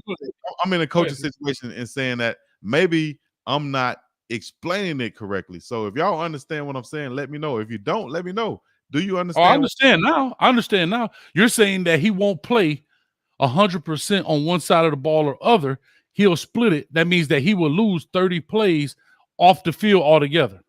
Based off how the game goes. Now, if the game No, I'm is saying that's what you're telling me. That's what you just based off said. how the game goes, and those No are problem. simply Now I understand. those are simply to keep him rested. So I know that he's in top form, not out there. No, I get it now. Now I get it now. him at 50%, 60%, damn near tired. You know what I'm saying? No, I'll have him on the sideline. I'll have a fresh pair of legs in there. Simple. I get it now. No problem. I get it. Go ahead, P. So that's my thing, Chico. Is that not what happened at Stanford? Is that not why they lost? That's my point. I said that I he don't could see be him at managed a lot better. I didn't feel burnt like he. that. Yeah, I agree. I didn't feel like he was 100% in a situation to play coming off an injury, coming back like that. I didn't think that he would be in the best situation by playing 150 snaps that game. Matter of fact, really any game, but if anybody could do it, it would be Travis, but I would just monitor it and manage it a lot differently. That's me. I would have a guy personally on the sideline with a clipboard. He taking down Travis each just like the quarterback does on the sideline. And when the offensive quarterback, a lot of people might not know this, but offensive coordinator call a play, they have a third, fourth screen quarterback over there writing down the plays that he just called and maybe what happened and everything. They have that script. I would have the same thing for Travis Hunter on the defensive side of the ball, writing down each and every play, what happened. Run play, whatever. And I'm monitoring it. This is coach. This is play number 89 for Travis. You know what I mean? That's what I'm doing on the side. Hey, coach, Hold up. You ever do over there with a clicker? Like when you go into the fair? Click. Y'all don't understand how intricate the sideline is. See, y'all laughing, but y'all think people be on the sideline just standing up watching the game. They do. You want to know why? Because they can't even get 11 men on the field. They get 12 on the field. I'm just telling you. Problem that me as the coach, whatever coach, sideline coach, head coach, assistant coach, I'm going to be there, not just having my arms folded, but I got a job to do, whether it's counting the special team guys out there. That's one of the big problems they have there. I see a lot of yes men and nobody wanting to tell Dion, hey, he need to come out. Hey, he don't need to play this possession. You got some good eyes. You got some. Maybe he don't got the right people around him. Hey, you got some cold-blooded eyes. If you can, observe all of that, throughout a game, you don't know whether somebody coming up here saying whatever. I don't know. Yes, it's on Pan Dion or it's on Dion. Is what throughout the game? I haven't seen anybody. You see stuff like that. Those kind of interactions with coaches on the sideline from time to time. Have you seen it? Yeah, I've seen it. I think that's why he has a guy by the name of Coach David Kelly with all the experience that he has on the sideline. I've seen him in the background of Coach Prime multiple times in certain situations come up and whisper things in Coach Prime's ear. You know what I'm saying? And I'm sure that's Coach Prime having another set of eyes. I actually know Coach Kelly extremely well. I actually know Coach Kelly extremely well. Down that way, yeah. So that's you think Coach Kelly on the sideline just watching, having fun, observing, and not. I don't think that's Coach Kelly's. No, I'm gonna be honest with you. I don't think that's his role. Coach Kelly's role is not to be checking on Travis Hunter. Coach Kelly's role. No. I'm not saying checking on Travis Hunter. I'm just talking about being on the sideline doing nothing. No, he's on the sideline with an agenda, with things to do, watching the game, heavily involved. That's what I'm saying. Everybody on that sideline, from the head guy to the assistant walk-on special teams strength coach, who just got there 2 weeks ago, he should have a role. Whether it's telling everybody to step back, stay on point. Hey, it's third down. Hey, play clock running out. Get back, coach. Whatever it is. We used to make fun of you better find a 12 man count coach. Because y'all get another penalty for having too many people on the dang on field. stuff like You that. better get Lil Wayne can count to 12. Have Lil Wayne or Lil Baby count. Matter of fact, let Lil Wayne count 6 and let Lil Baby count 6. See, y'all think it's a joke, but I'm saying telling the I'm truth. just being honest. Yeah, Bro, I'm how saying, many penalties are y'all gonna get? How many penalties does Colorado get? Procedural penalties for having too many people on the football field. Dog. and that's why the man said he went back and evaluated each and every penalty, how they got it, why they got it, who was it on, and they're addressing those situations moving forward to where those things shouldn't happen. I see one again. Saturday, I'm going off. And But P, man, go ahead and ask your question if you didn't. If you get, hey, P, ask your question. I got one more call in the back. We got to get up off it. We had 2:20. We had 2 hours and 20 minutes. Go ahead. You got one question? You got another question or a question? Nah, that's it. That's it. I appreciate y'all. Appreciate it. Hey, I'm going to hit you up. Good night. Listen, I'm going to hit you up in a little bit, man. All right. I didn't even recognize it. Okay. Thanks, man. All right. 55, 54, 56 coming to you. Call to talk to. What's your question? And we about to get out. I'm sorry. Hold on. I apologize. 54, 56. Give me 1 second. K5 for the 49. There's not even striking to the point of attack of the D line. Needs to do straight board drills for the rest of the week. We're going to see. We're going to see. 54, 56, you live right now. Talk to us. You the last one. What's your question? And give us your name. Well, there's Rob from Texas. Rob from Texas? First, Rob. Yes. What's going on, man? How are you? First of all, I'm doing very good. How about yourself? I'm doing great, man. Good. Well, first of all, congratulations. Your Miami Hurricanes won. They beat Clemson. That was an awesome game. Oh my God, was it, man? Cane juice was flowing, Rob. Yeah, it was close, man. It was close, but that was a real good win for the coach. It really was. He needed it. We needed it. Community needed it. Hell, the mayor of the city needed it. But talk to us, man. What's your question about these Buffs? Okay, first of all, Travis Hunter is him. Okay. I want to go back to what you said earlier about what phenomenal plays has Travis Hunter made. The number one play that Travis Hunter made was during TCU. I agree. When he caught that interception. Agreed. The second phenomenal play that he made was this last game before he scored the touchdown. I'm talking about as a wide receiver. I agree. I said that as well. As a wide receiver. As a wide receiver. I agree with that as well. I brought that up. Now, one thing that you haven't mentioned is this. The fact that the name Travis Hunter is the most recognized name in all of college football. And let me tell you why. He was the number one player in the nation, and he ended up going to HBCU, something that's never been done. Okay. With that in itself, it broke the internet, so everybody knows who he is. And the second thing is, he's a very high character guy. That's awesome. When he got that hit, that he missed a couple of games, he ended up doing a video with that gentleman. You're 100% right. I've never seen that before, and that surprised a lot of people.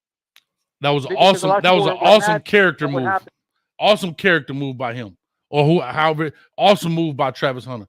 But the two things that you brought up about but the two things you brought up about outstanding plays, because they say phenomenal. The outstanding plays are the two things that I said were outstanding. You have not given me anything beyond that. You have any other plays besides those two that I did say that those were outstanding plays? Okay. No. Those are the two plays that he's made that are phenomenal. Okay. Okay. So here comes the nitty gritty. The nitty gritty is that we can all talk about how good or how bad he is, but at the end of the day, it's about the accolades that he'll be receiving while he's in college. Right now, he hasn't even finished his first year with the FBS, so we don't know what accolades he's going to be receiving. I know that Coach Prime, he received the Thorpe Award, which is an excellent award, but that happened his senior year. Now, at the same time, we actually won't even know. I mean, we can discuss it, but we won't even know if how good he is until the draft day. When it comes to the draft, Coach Prime was picked number 5, and Charles Woodson was picked number 4. So here's my question for you: That way we can have it on wax. My Ooh. question for you is: do you honestly believe that that Travis Hunter will not be picked either 1, 2, or 3, which would actually signify that he's a better player coming out of college and going to the NFL? And that's my question. Have a great night. Hold on, whoa. So you said Okay, go he ahead. 1, 2, or 3. You said that he's a better player than what? Than Charles Woodson? Because he got picked higher? Charles Woodson and Coach Prime. The thing is that Charles Woodson, when he went to the NFL, he got picked number 4. So basically the NFL said there's 3 other players better than you. When it comes to Coach Prime, he got picked number 5. Well, which basically the NFL says, because at the end of the day, it's all about the NFL. It's not about what you think or what I think. It's about what the NFL thinks. And then the NFL said that, you know what, that there's 4 better players besides Coach Prime.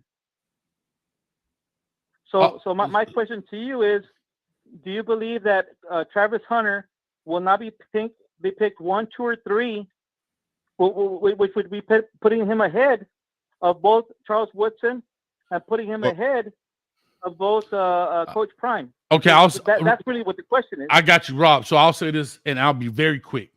First of all, as of right now, as I project Travis Hunter, but as of right now, I can't say top 3, but I'll give him within the top 10 as I look at him today. That doesn't mean what he's going to do next year. It may definitely go up, but I can see him going within the top 10. The second thing about being picked before somebody else, to me, that's a flawed statement. I get where you're coming from, and I understand.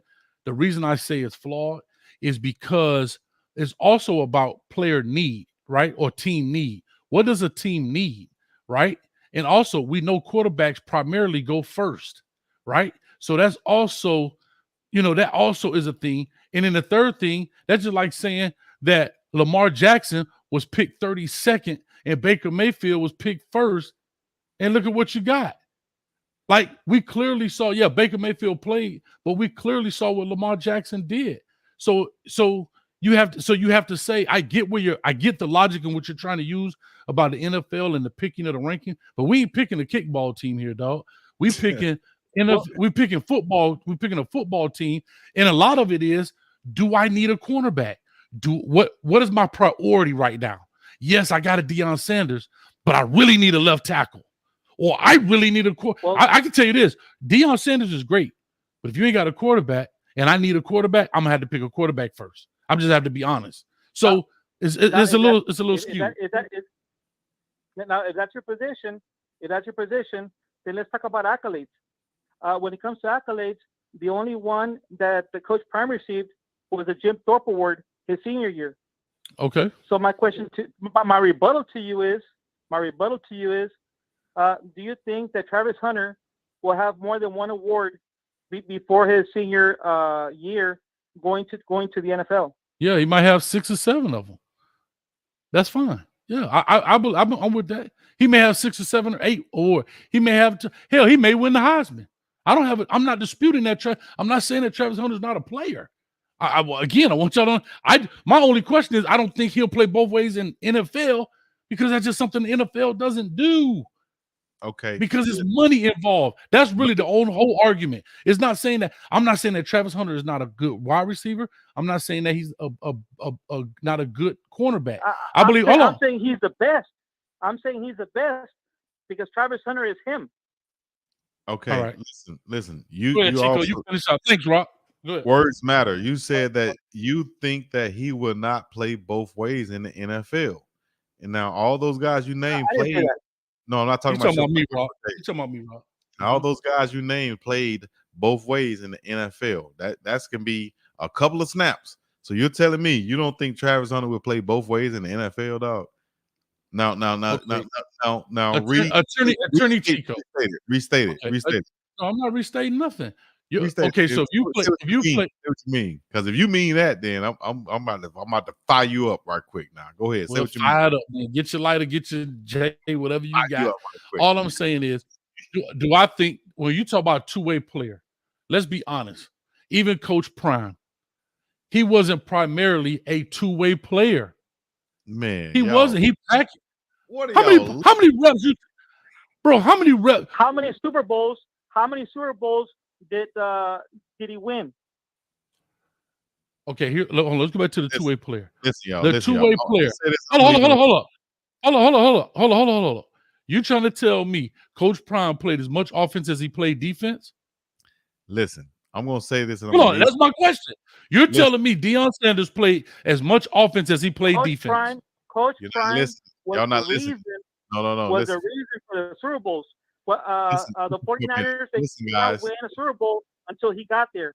The Cowboys could not win a Super Bowl until he got there. Okay, you're right, Rob. And what's your point? Was him. You're right, Rob. But what's your point? The question was, when I say two-way player, in the words of Chico, you're saying he was a two-way player. Okay, hold on. When you're saying two-way player, I'm talking about Travis Hunter.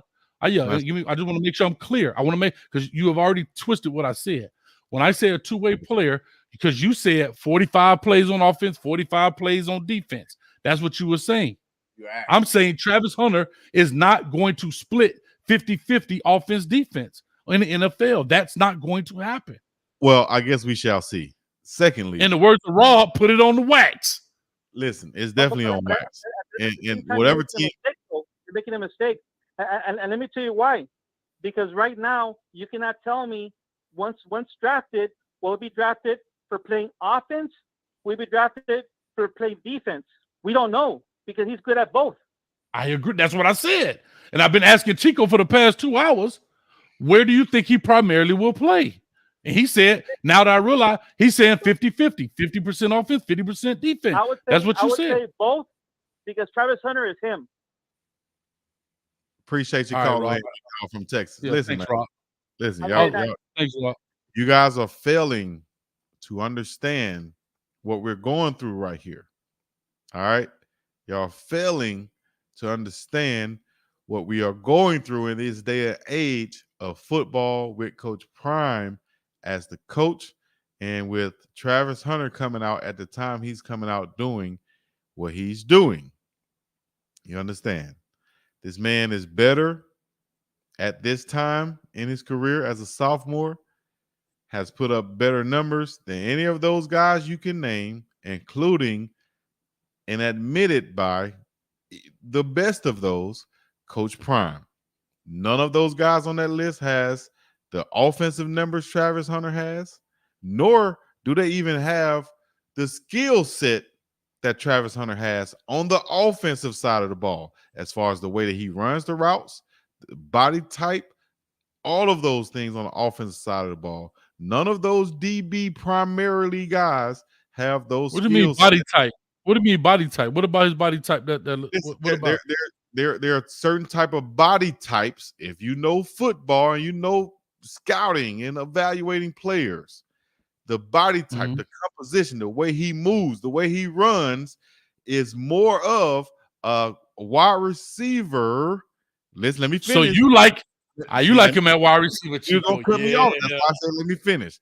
More of a wide receiver than any of those other guys. He's a more natural wide receiver than any of those guys you name. Now, at DB, first of all, at wide receiver, Travis is more of here than any of those guys. That gap is about that big. At DB, those guys are here, and Travis is somewhere here, which is that gap is not as big, which makes him an overall better player at this point. Now, these people talking about you can't compare him with a gold jacket. He doesn't have a chance to get a gold jacket yet. Is he projected to get one? You damn right.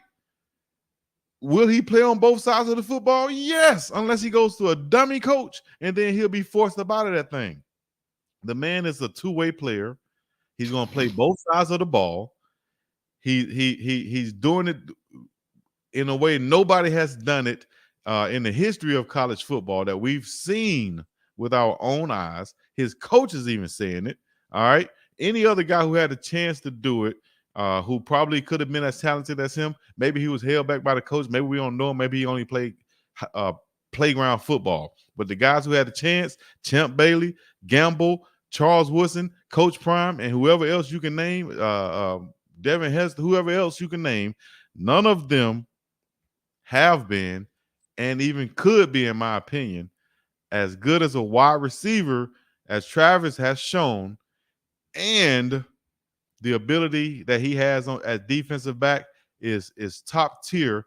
If he just went as a defensive back, he'll still get drafted in top 5. If he just went as a wide receiver, he should still get drafted as top 5. You put those two together, he's going to get drafted in the top 3. I don't care if a team needs a quarterback or not. Those first two guys are going to go as quarterbacks probably, or left tackles or whatever, and then you're going to take Travis Hunter, the most explosive player we've ever seen come through the NFL draft. I don't know what y'all looking at, but y'all better learn something from me at this point. I'm telling you right now, it's time to keep your mouth shut, keep your ears open. You might learn a few things too. I'm putting it right now on wax. Go back to it in a few years and holler at me when you do. All right. That's all I'm saying. I ought to drop the mic on y'all. All right. Message. Better get it. I'll just say this. Listening to you talk, I believe you believe that he's a better wide receiver than corner. And you just don't want to say it, but I believe you believe that when he goes to the NFL, they will draft him primarily. His primary position will be wide receiver, and he may sprinkle in. I'm just telling you. And if he goes as a wide receiver, he definitely ain't playing cornerback. I can promise you that. In the NFL, you the type of coach that'll get fired fast, dog. I'm talking about they'll fire you so fast doing dumb stuff like that, dog. Like what? You got the man. You fire that man fast. Get him up out of here. Mike McCarthy face. Get him up out of here, dog. What are you doing? Coming up with the whole play, two laminated sheets of play calls. You know, for what? Man, simplify that junk, man. You making it hard on your players. You slowing it down on them, man. All them coaches need to be fired yesterday, dog. What are y'all doing? Bro, there's a dude at Clemson named Nate Wiggins that plays corner. 6'2", 190, I think he is, somewhere around there. Can run like the wind. You don't play both ways, but his tape does. His high school tape play both ways. So what does that tell you, dog? My whole point I've been preaching this whole time. Dabo Sweeney stupid. Dabo Sweeney stupid. Dabo Sweeney is cut from the same cloth as 99.9% of the coaches are cut from, which is, man, you gotta play. You gotta play one. You gotta play one. No. Nick Saban. You don't play nobody both ways. Who was that guy? DeMore Kennedy played some running back at Alabama. Look it up. He don't even play in Colorado. They were trying to find a position. Man, coming out the injury. Come on, man. Listen, man. Bro, DeMore Chico, you got Chico. Listen, dog. The example you use at Alabama is DeMore Kennedy. That just came up off the top of my head. Just came off the top of my head. And then furthermore, Coach Prime, Coach Nick Saban. Hold on. So Nick Saban is college football. We don't necessarily need nobody.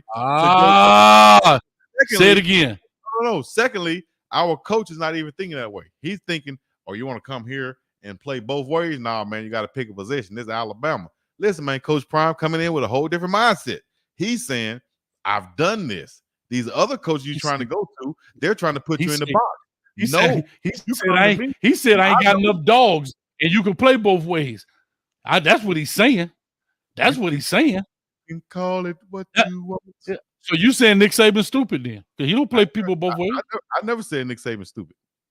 I'm sorry, you won't say it, but you call Dabo Sweeney stupid for not playing the guy both ways. I never but said because Dabo Nick Saban, yes, you just did. I said Dabo Sweeney coming from the same old school mindset. That's not what you said. Rewind selector. Yes, rewind selector. Do me a favor, L&V, you in there, rewind the tape a few minutes, listen to what he said. When I say Dabo Sweeney don't play Nate Wiggins both ways, so you call him stupid? Yep. Listen, that's exactly what you said. He is stupid. Did you say? Yeah, no, I said you calling him stupid. You said yep. Oh man. And I said Nick Saban don't play guys both ways. Come on, man. You calling him stupid? No, he played DeMore Kennedy. He played some running back. Which is a fact. Secondly, I'm calling Coach Prime the revolutionary because he understands these guys in these positions who have an opportunity to play both ways, has the ability to play both ways. We're in a different day and time. Yeah, we need dogs. So yeah, we're gonna afford you the opportunity to play both ways. One, because we do need them. Two, because I understand. Thank you. That's the difference. Man, That's on, the man. difference No, right there. because he understands it. If Travis Hunter goes to Alabama, you think he plays both ways? That's putting first of all, he should. Second of all, you're making my point by saying that most of these coaches, 99% of them are cut from the cloth of you're going to have to play one way. So now here's my point. Those same 99% coaches coach in the NFL. It's 32 of them, and they're part of that 99% you're talking about. So you think, hold on. So you think that good old boy system of the same old 32 coaches who get recycled and recycled and recycled are going to change their mind. Are going to change their mind because they say, Travis Hunter coming out. Come on, dog.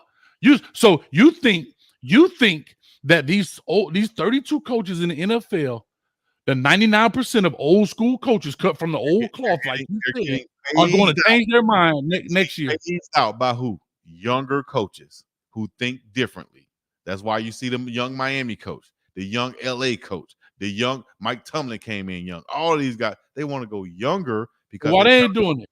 Why they not doing it? Different philosophies, dog. And right now, they're not doing it because they're dealing with the guys who are the product of these old coaches who didn't give them an opportunity to do it. More and more now with Travis Hunter and Coach Prime showing them the way, you're going to see more guys coming in there and being able to play both ways. If not, then they'll just end up going to play with Colorado and Coach Prime.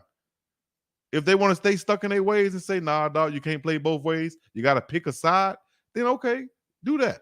But I guarantee you, just like everything is moving with anything, people thinking that they're secure with their jobs and not thinking that AI is a real thing. AI coming. AI is coming. The thinking of Coach Prime is coming. More two-way players are coming. What are y'all talking about? This right here. When I be bringing up the CULT, that's what I'm talking about. Man, please. Do you think Coach Prime is finna influence these other 32 dudes to change their way of coaching? He already is. What are you talking about? Look at the Prime effect. Okay. Look at all these guys. Okay. What? You think this transfer portal is not going to be a main place that these guys trying to go to now and build a I'm talking about NFL. I'm talking about NFL. Anybody. Most of them can't emulate this. Can't emulate it. I don't know why I waste my time either, V. I don't know why I'm wasting my time. I've been here, Dr. T. I told you. I'm trying to tell y'all it's coming. And a lot of people don't see it. They still doing what they're doing. V, how you doing? They still doing what they're doing, thinking that this AI is not going to be there. You understand what I'm saying? What does Coach AI got to do with playing two ways? You going to get a chip in his back? Listen, what I'm saying, see, you're not catching the analogy. It's going a little bit over there. You're not catching what I'm saying is. Because I'm dumb. I'm one of them. I'm a 99%. No, I'm telling you, I'm 99% of the old cloth. So I don't get it. You got to talk in my terms. Let me dumb it down to your terms. The AI is the representation of Coach Prime and the way he's doing things along with Travis Hunter. The old school way of things is the thinking of I could just wake up in the morning, go to my 9 to 5 each and every day, and nothing is coming from my job ever. If nobody, no, AI is coming for your job. AI is coming for all of these jobs. I'm gonna plug into the matrix, dog. You better get with it. Better get with it some type of way. There you go. Which pill should I take? Hold up, when I wake up, what pill do I take? Red or blue? I forgot. I'm in the matrix right now, dog. This man here, dog. The machines are coming. That's why I had an oracle. Y'all don't believe this. This is why I had an oracle. Hold up. You know what's funny? You want to know what's funny? And I'm telling you, the oracle, she is everywhere. She is a part of all of this. And this is what I want you to understand. Let's get the obvious stuff out of the way. We're all here to do what we're all here to do. Because you didn't come here to make the choice. You've already made it. You're here to try to understand why you made it. I thought you'd have figured that out by now. No copyright. Whatever that was, no copyright. I didn't watch that junk. I didn't subscribe to that bull junk. I'm in the matrix, dog. That's the matrix we in right now. I didn't subscribe to that bull junk, dog. That's the what a lot Matrix, dog. of y'all people y'all caught up in the wrong thing. We In talking the about Matrix, real dog. life. We talking about real life. We ain't talking about no Man, Matrix. talking about the AI. Coach Prime is the AI that's coming. Boy, that ain't no doggone David Koresh, Rand 67. I appreciate Jim that. Jones. Boy. Rand 67. I appreciate that because they don't understand, dog. They do not understand what's going on and what's Law right. Dog, where you at, dog? Law Dog. I need Law Dog. Anyway, Chico, I just got a question for you, man. We've been on here 2 hours and 45 minutes. I know you got a lot going on your side. I got a lot going on my side. Any last comments you want to say about this road that they got to run down? Definitely Colorado will be playing. Is it a late game, early game? I think it's a late game. I saw it come in and say, man, it's either early or too late. And this one right here is a too late 8 p.m. kickoff Mountain Time. That makes it, 10 p.m. kickoff on the Eastern Standard Time, 9 p.m. kickoff Central Time. So get ready for it. Should be another late night unless it's a blowout and y'all get the chance to go to sleep early. But I expect another good game. And what you laughing at, dog? I'm talking about blowout on Colorado side, dog. What you talking about? My cup is empty, dog. That's why I'm laughing. I drunk all the Kool-Aid tonight. I'm on the Jim Jones punch, dog. I done went to the Matrix. I done took the red and blue pill. I'm a drunk. Hey, I'm 10 years sober off fandom. I don't know what's going on tonight. I'm out of control. Oh man, I'm sorry. I'm sorry for everybody. Well, I'm not sorry. Too bad for everybody who caught up in that Coach Hayes 99 percentile, thinking about just doing the things the same way it's been done this whole time. I'm telling you, as a guy who went through it, who's seen it, who saw it, who attempted to do it, but also had a coach say, "No, dog, you got to play one way." What? But I didn't come off the field in high school. Didn't y'all recruit me? That bigger schools recruited me. But why am I on the sideline watching us getting smacked? I'll tell you a quick story before we get up off here. This is a real story right here too. I'm on the sideline as a freshman tight end, right?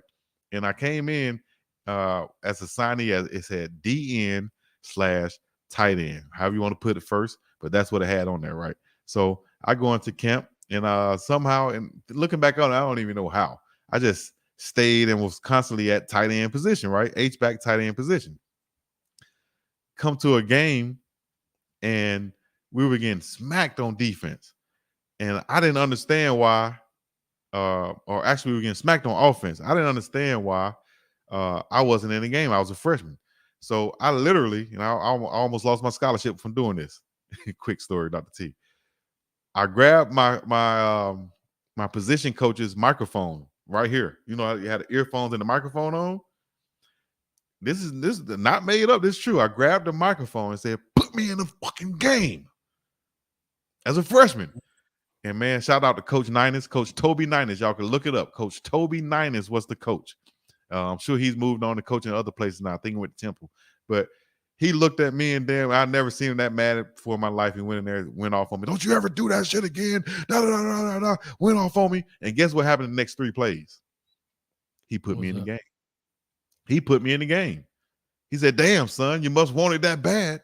I'm put you in the game." I played ever since then.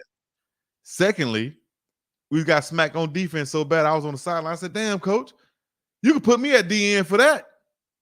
You feel me?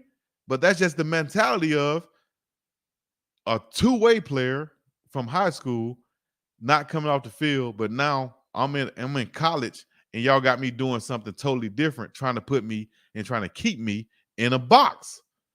Those days are phasing out now with Coach Prime and what he's doing and what he's presenting and what Travis Hunter, the success Travis Hunter is having and what he will have when he wins this Heisman Trophy next year. All of that is going to be on display. You're going to have more and more players coming out with that attitude of, why should I have to be on the sideline when I'm just as good on defense as I am on offense? You're trying to make me specialize in something when I specialize in playing football, dog. It's a difference. And that's my testimony. And I guarantee you, in these next years, you're going to see more and more players playing both ways, playing 80 to 100 snaps on a football field. They have Chico, I'll say this. I could agree with that to a certain level. But however, where I differ is now in the NFL, it's about money. That's the I think you're not. I don't think you're calculating the dollars with these guys and what the money. Okay. Let me ask this question: as a Travis Hunter agent, aren't you going to be fighting for him now? You got to put two hats on. You got to put the agent hat on and then put your opposite business hat on. As a Travis Hunter agent, aren't you trying to say this is a two-way player? Y'all can't diminish him. This is a two-way player. You damn nigga got to pay him for both positions. That's what his agent is going to come in and saying the whole time. This guy put up numbers on both sides of the ball. You got to pay him accordingly. You, on the other hand, is going to be saying, no, we're drafting him only as a wide receiver. We only want to pay him as such. And we're going to limit our team's success by only playing him at wide receiver because we want to keep the number we're paying him down.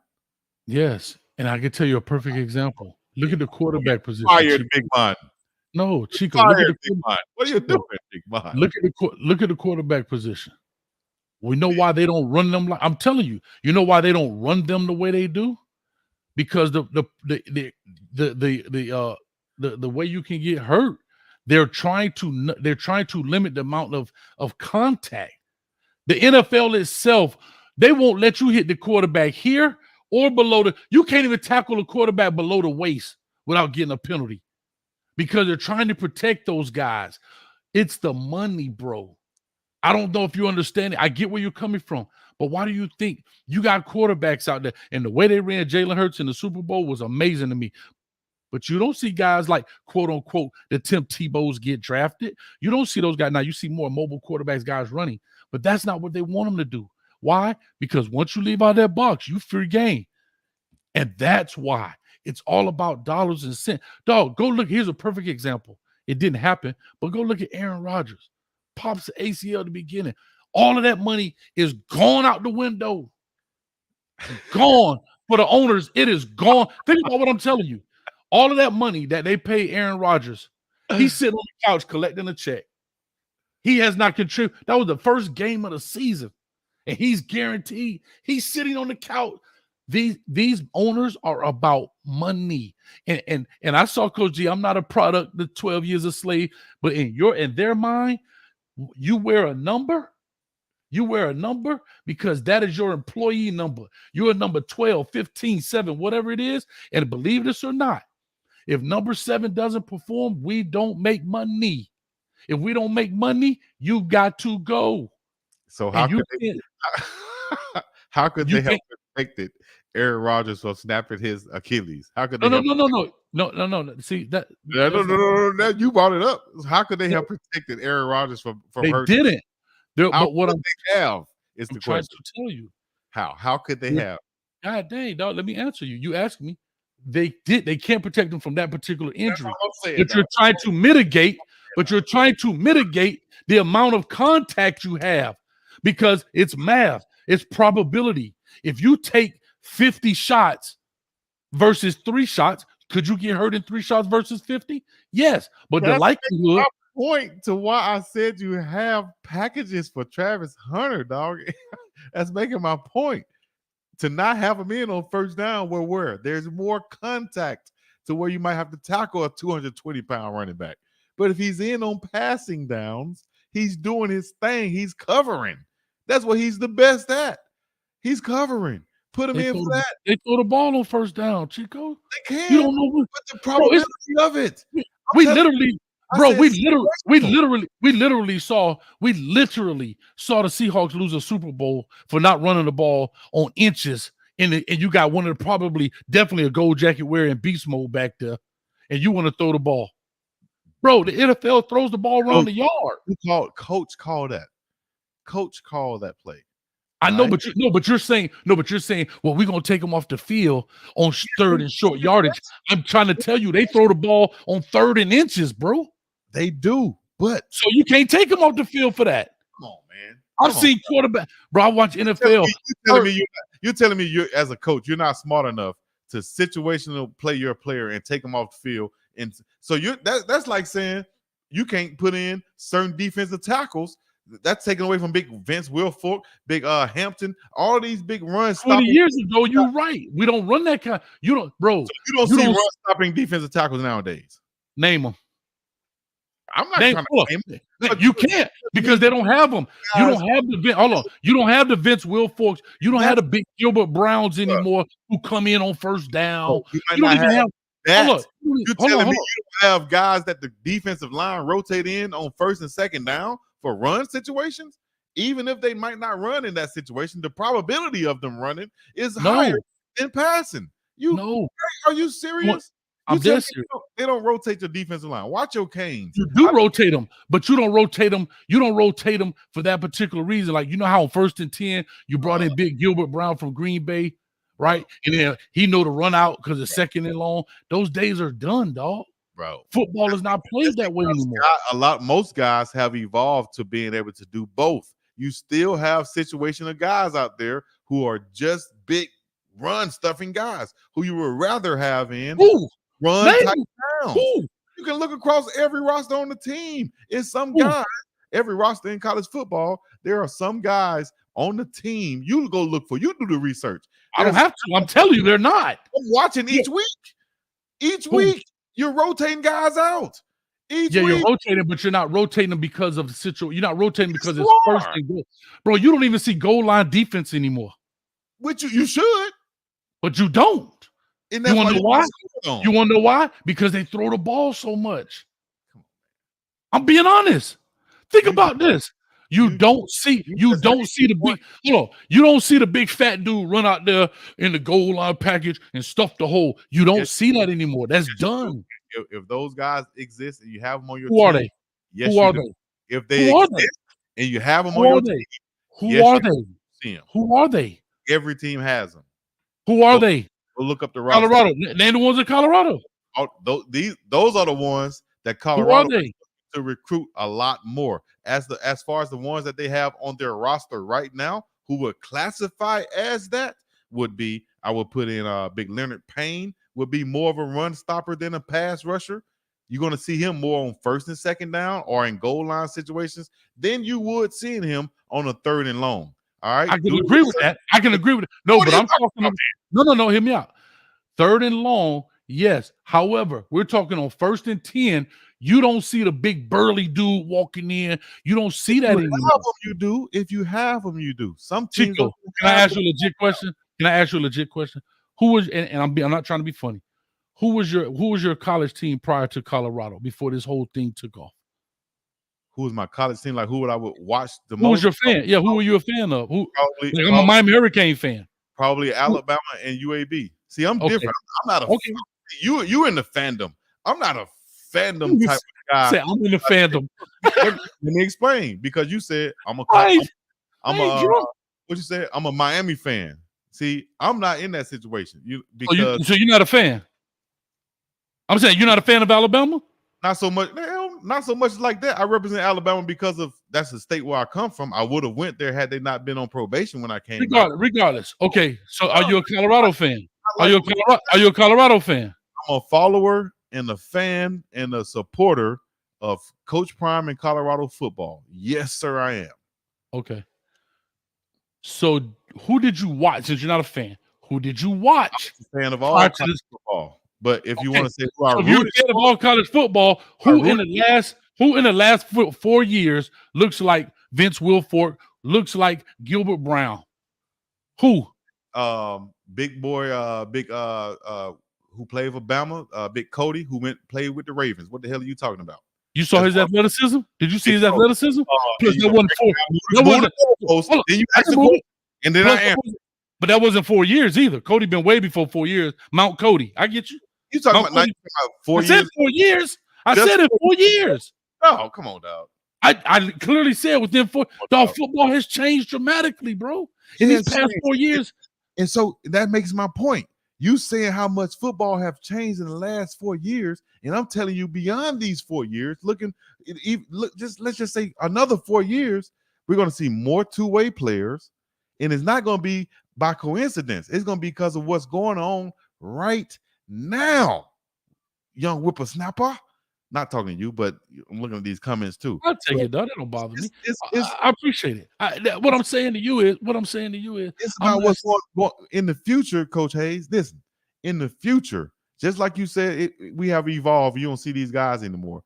We're gonna not see as much, or we're gonna see a lot more of guys who can play and who are playing and excelling at playing multiple positions. And it's gonna come from these older or newer coaches who's coming in with these different philosophies who can say, I watched Coach Prime, what he did and the opportunity he gave a guy like Travis and the success Travis has.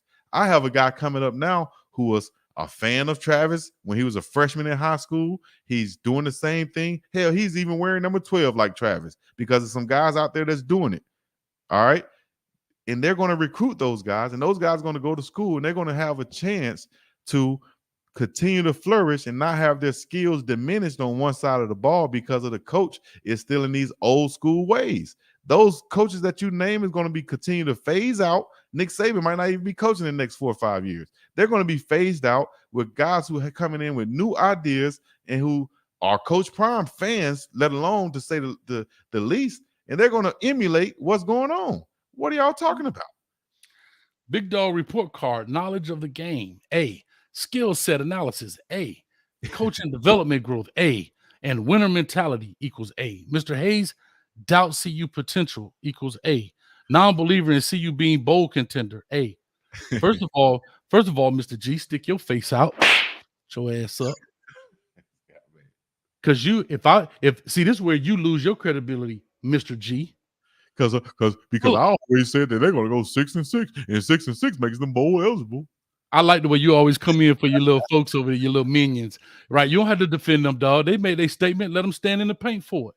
See, you do that all the time. When I put a comment up with one of your little minions, then you come in there, you try to jump in and you try to ease the pain because I slap his face. All I'm saying is, hold up, this is what I'm saying, right? So to him, clearly, as you just said, I don't believe they're being bowl eligible, but I clearly said 6-6. So right there, F to you, Mr. G, for not listening. How about that, Mr. G? Mr. Hayes, doubt CU potential. F to you, because I gave you more than Vegas gave. Now go to sleep, man, and take your medicine, man. Get your behind up out of here, man. All right. We got the vote coming in next. We got a comment vote coming in next. Hey, Chico, I like the way you be trying to ease the pain because Coach G probably gonna call you and be like, I hate that guy. He be acting light skinned. Hey, y'all put an H in the comment for Coach Hayes. Y'all put a C in the comment for Big Dog Chico. Let's go ahead and run them comments up. Let us know what side y'all on tonight. Because I see guys saying dumb as a box of rocks. Chico is a fraud. Chico hasn't made 1 point. Chico will rarely give you a straight answer. This dude is phony. A whole bunch of comments coming in. So y'all let us know in the chats who y'all are rocking with tonight. Mr. G say bring it. It's been brung. Are you referencing the movie Bring It On now? Yeah, dog. Hey, ain't nobody go bump like a Marion. Anyway, I'm sorry. Let me go ahead. Put a C in the comment or an H in the comment. Y'all let us know, man. C in the comment or an H in the comment. Because I think this is going right towards what I'm telling you is going. We're going to see more guys like Travis Hunter, more guys emulating Coach Prime. And I agree with that. I do agree with more coach. I don't know if more coaches because they don't have what he had. I told you, Coach Prime is one of one. They may do some more things, but I don't think they'll be as, lack of a better term, more flamboyant and in your face as Coach Prime would be. I don't think they'll be as brash and confident because they don't have what he has. So I don't know if they can truly, as fam, you always say, often duplicated, but never, often imitated, but never duplicated. So you'll see that kind of mentality, right? Where you may see some more stuff on social media, but you won't see the braggadocious and the over-the-top confidence because they're not Coach Prime. So, you know, they most of these coaches didn't accomplish what he accomplished on the field. So therefore, what do they have to? They don't have anything to truly be confident and brag about until they build it through their coaching career. Like, say, Nick Saban. Now that he's won 6, 7 national championships, he can be braggadocious on the back end of his career. But he can't walk in. What coach do you know gets their first head coach job going to be super braggadocious the way he is? They can't because they haven't done anything yet. Exactly. So I agree with you. Points, dog. I agree with you. I said I agree with you before I even started talking. Y'all should put C's all in the comment. He keep making my points, dog. He keep going back saying exactly what I said. Oh god. Oh gosh.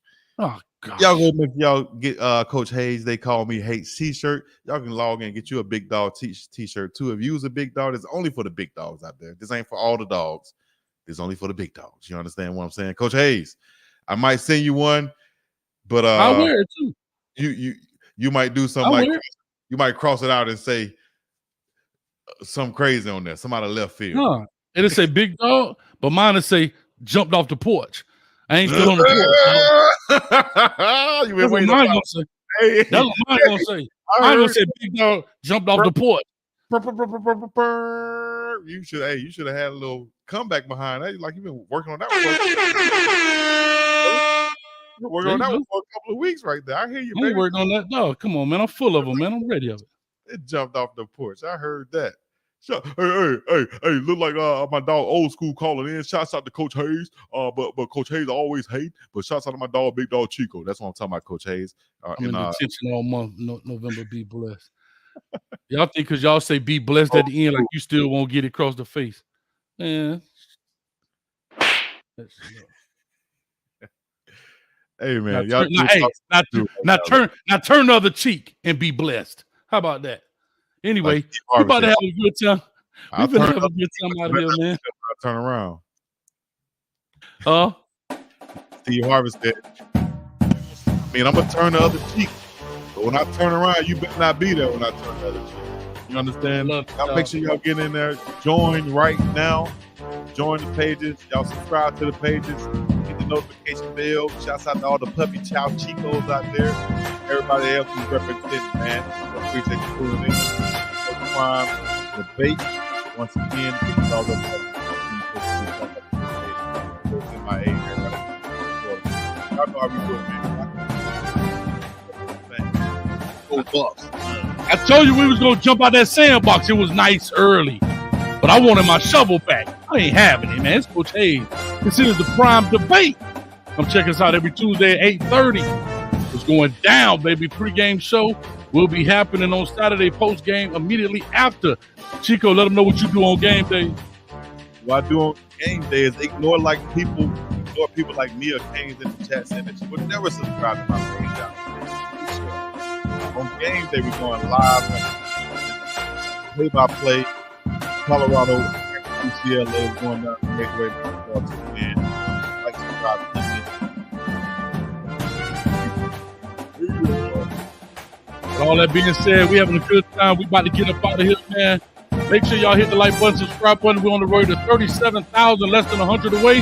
We're going on the road to 20,000, I think it is. So go ahead and hit it. But we up out this joint. Peace. You about it?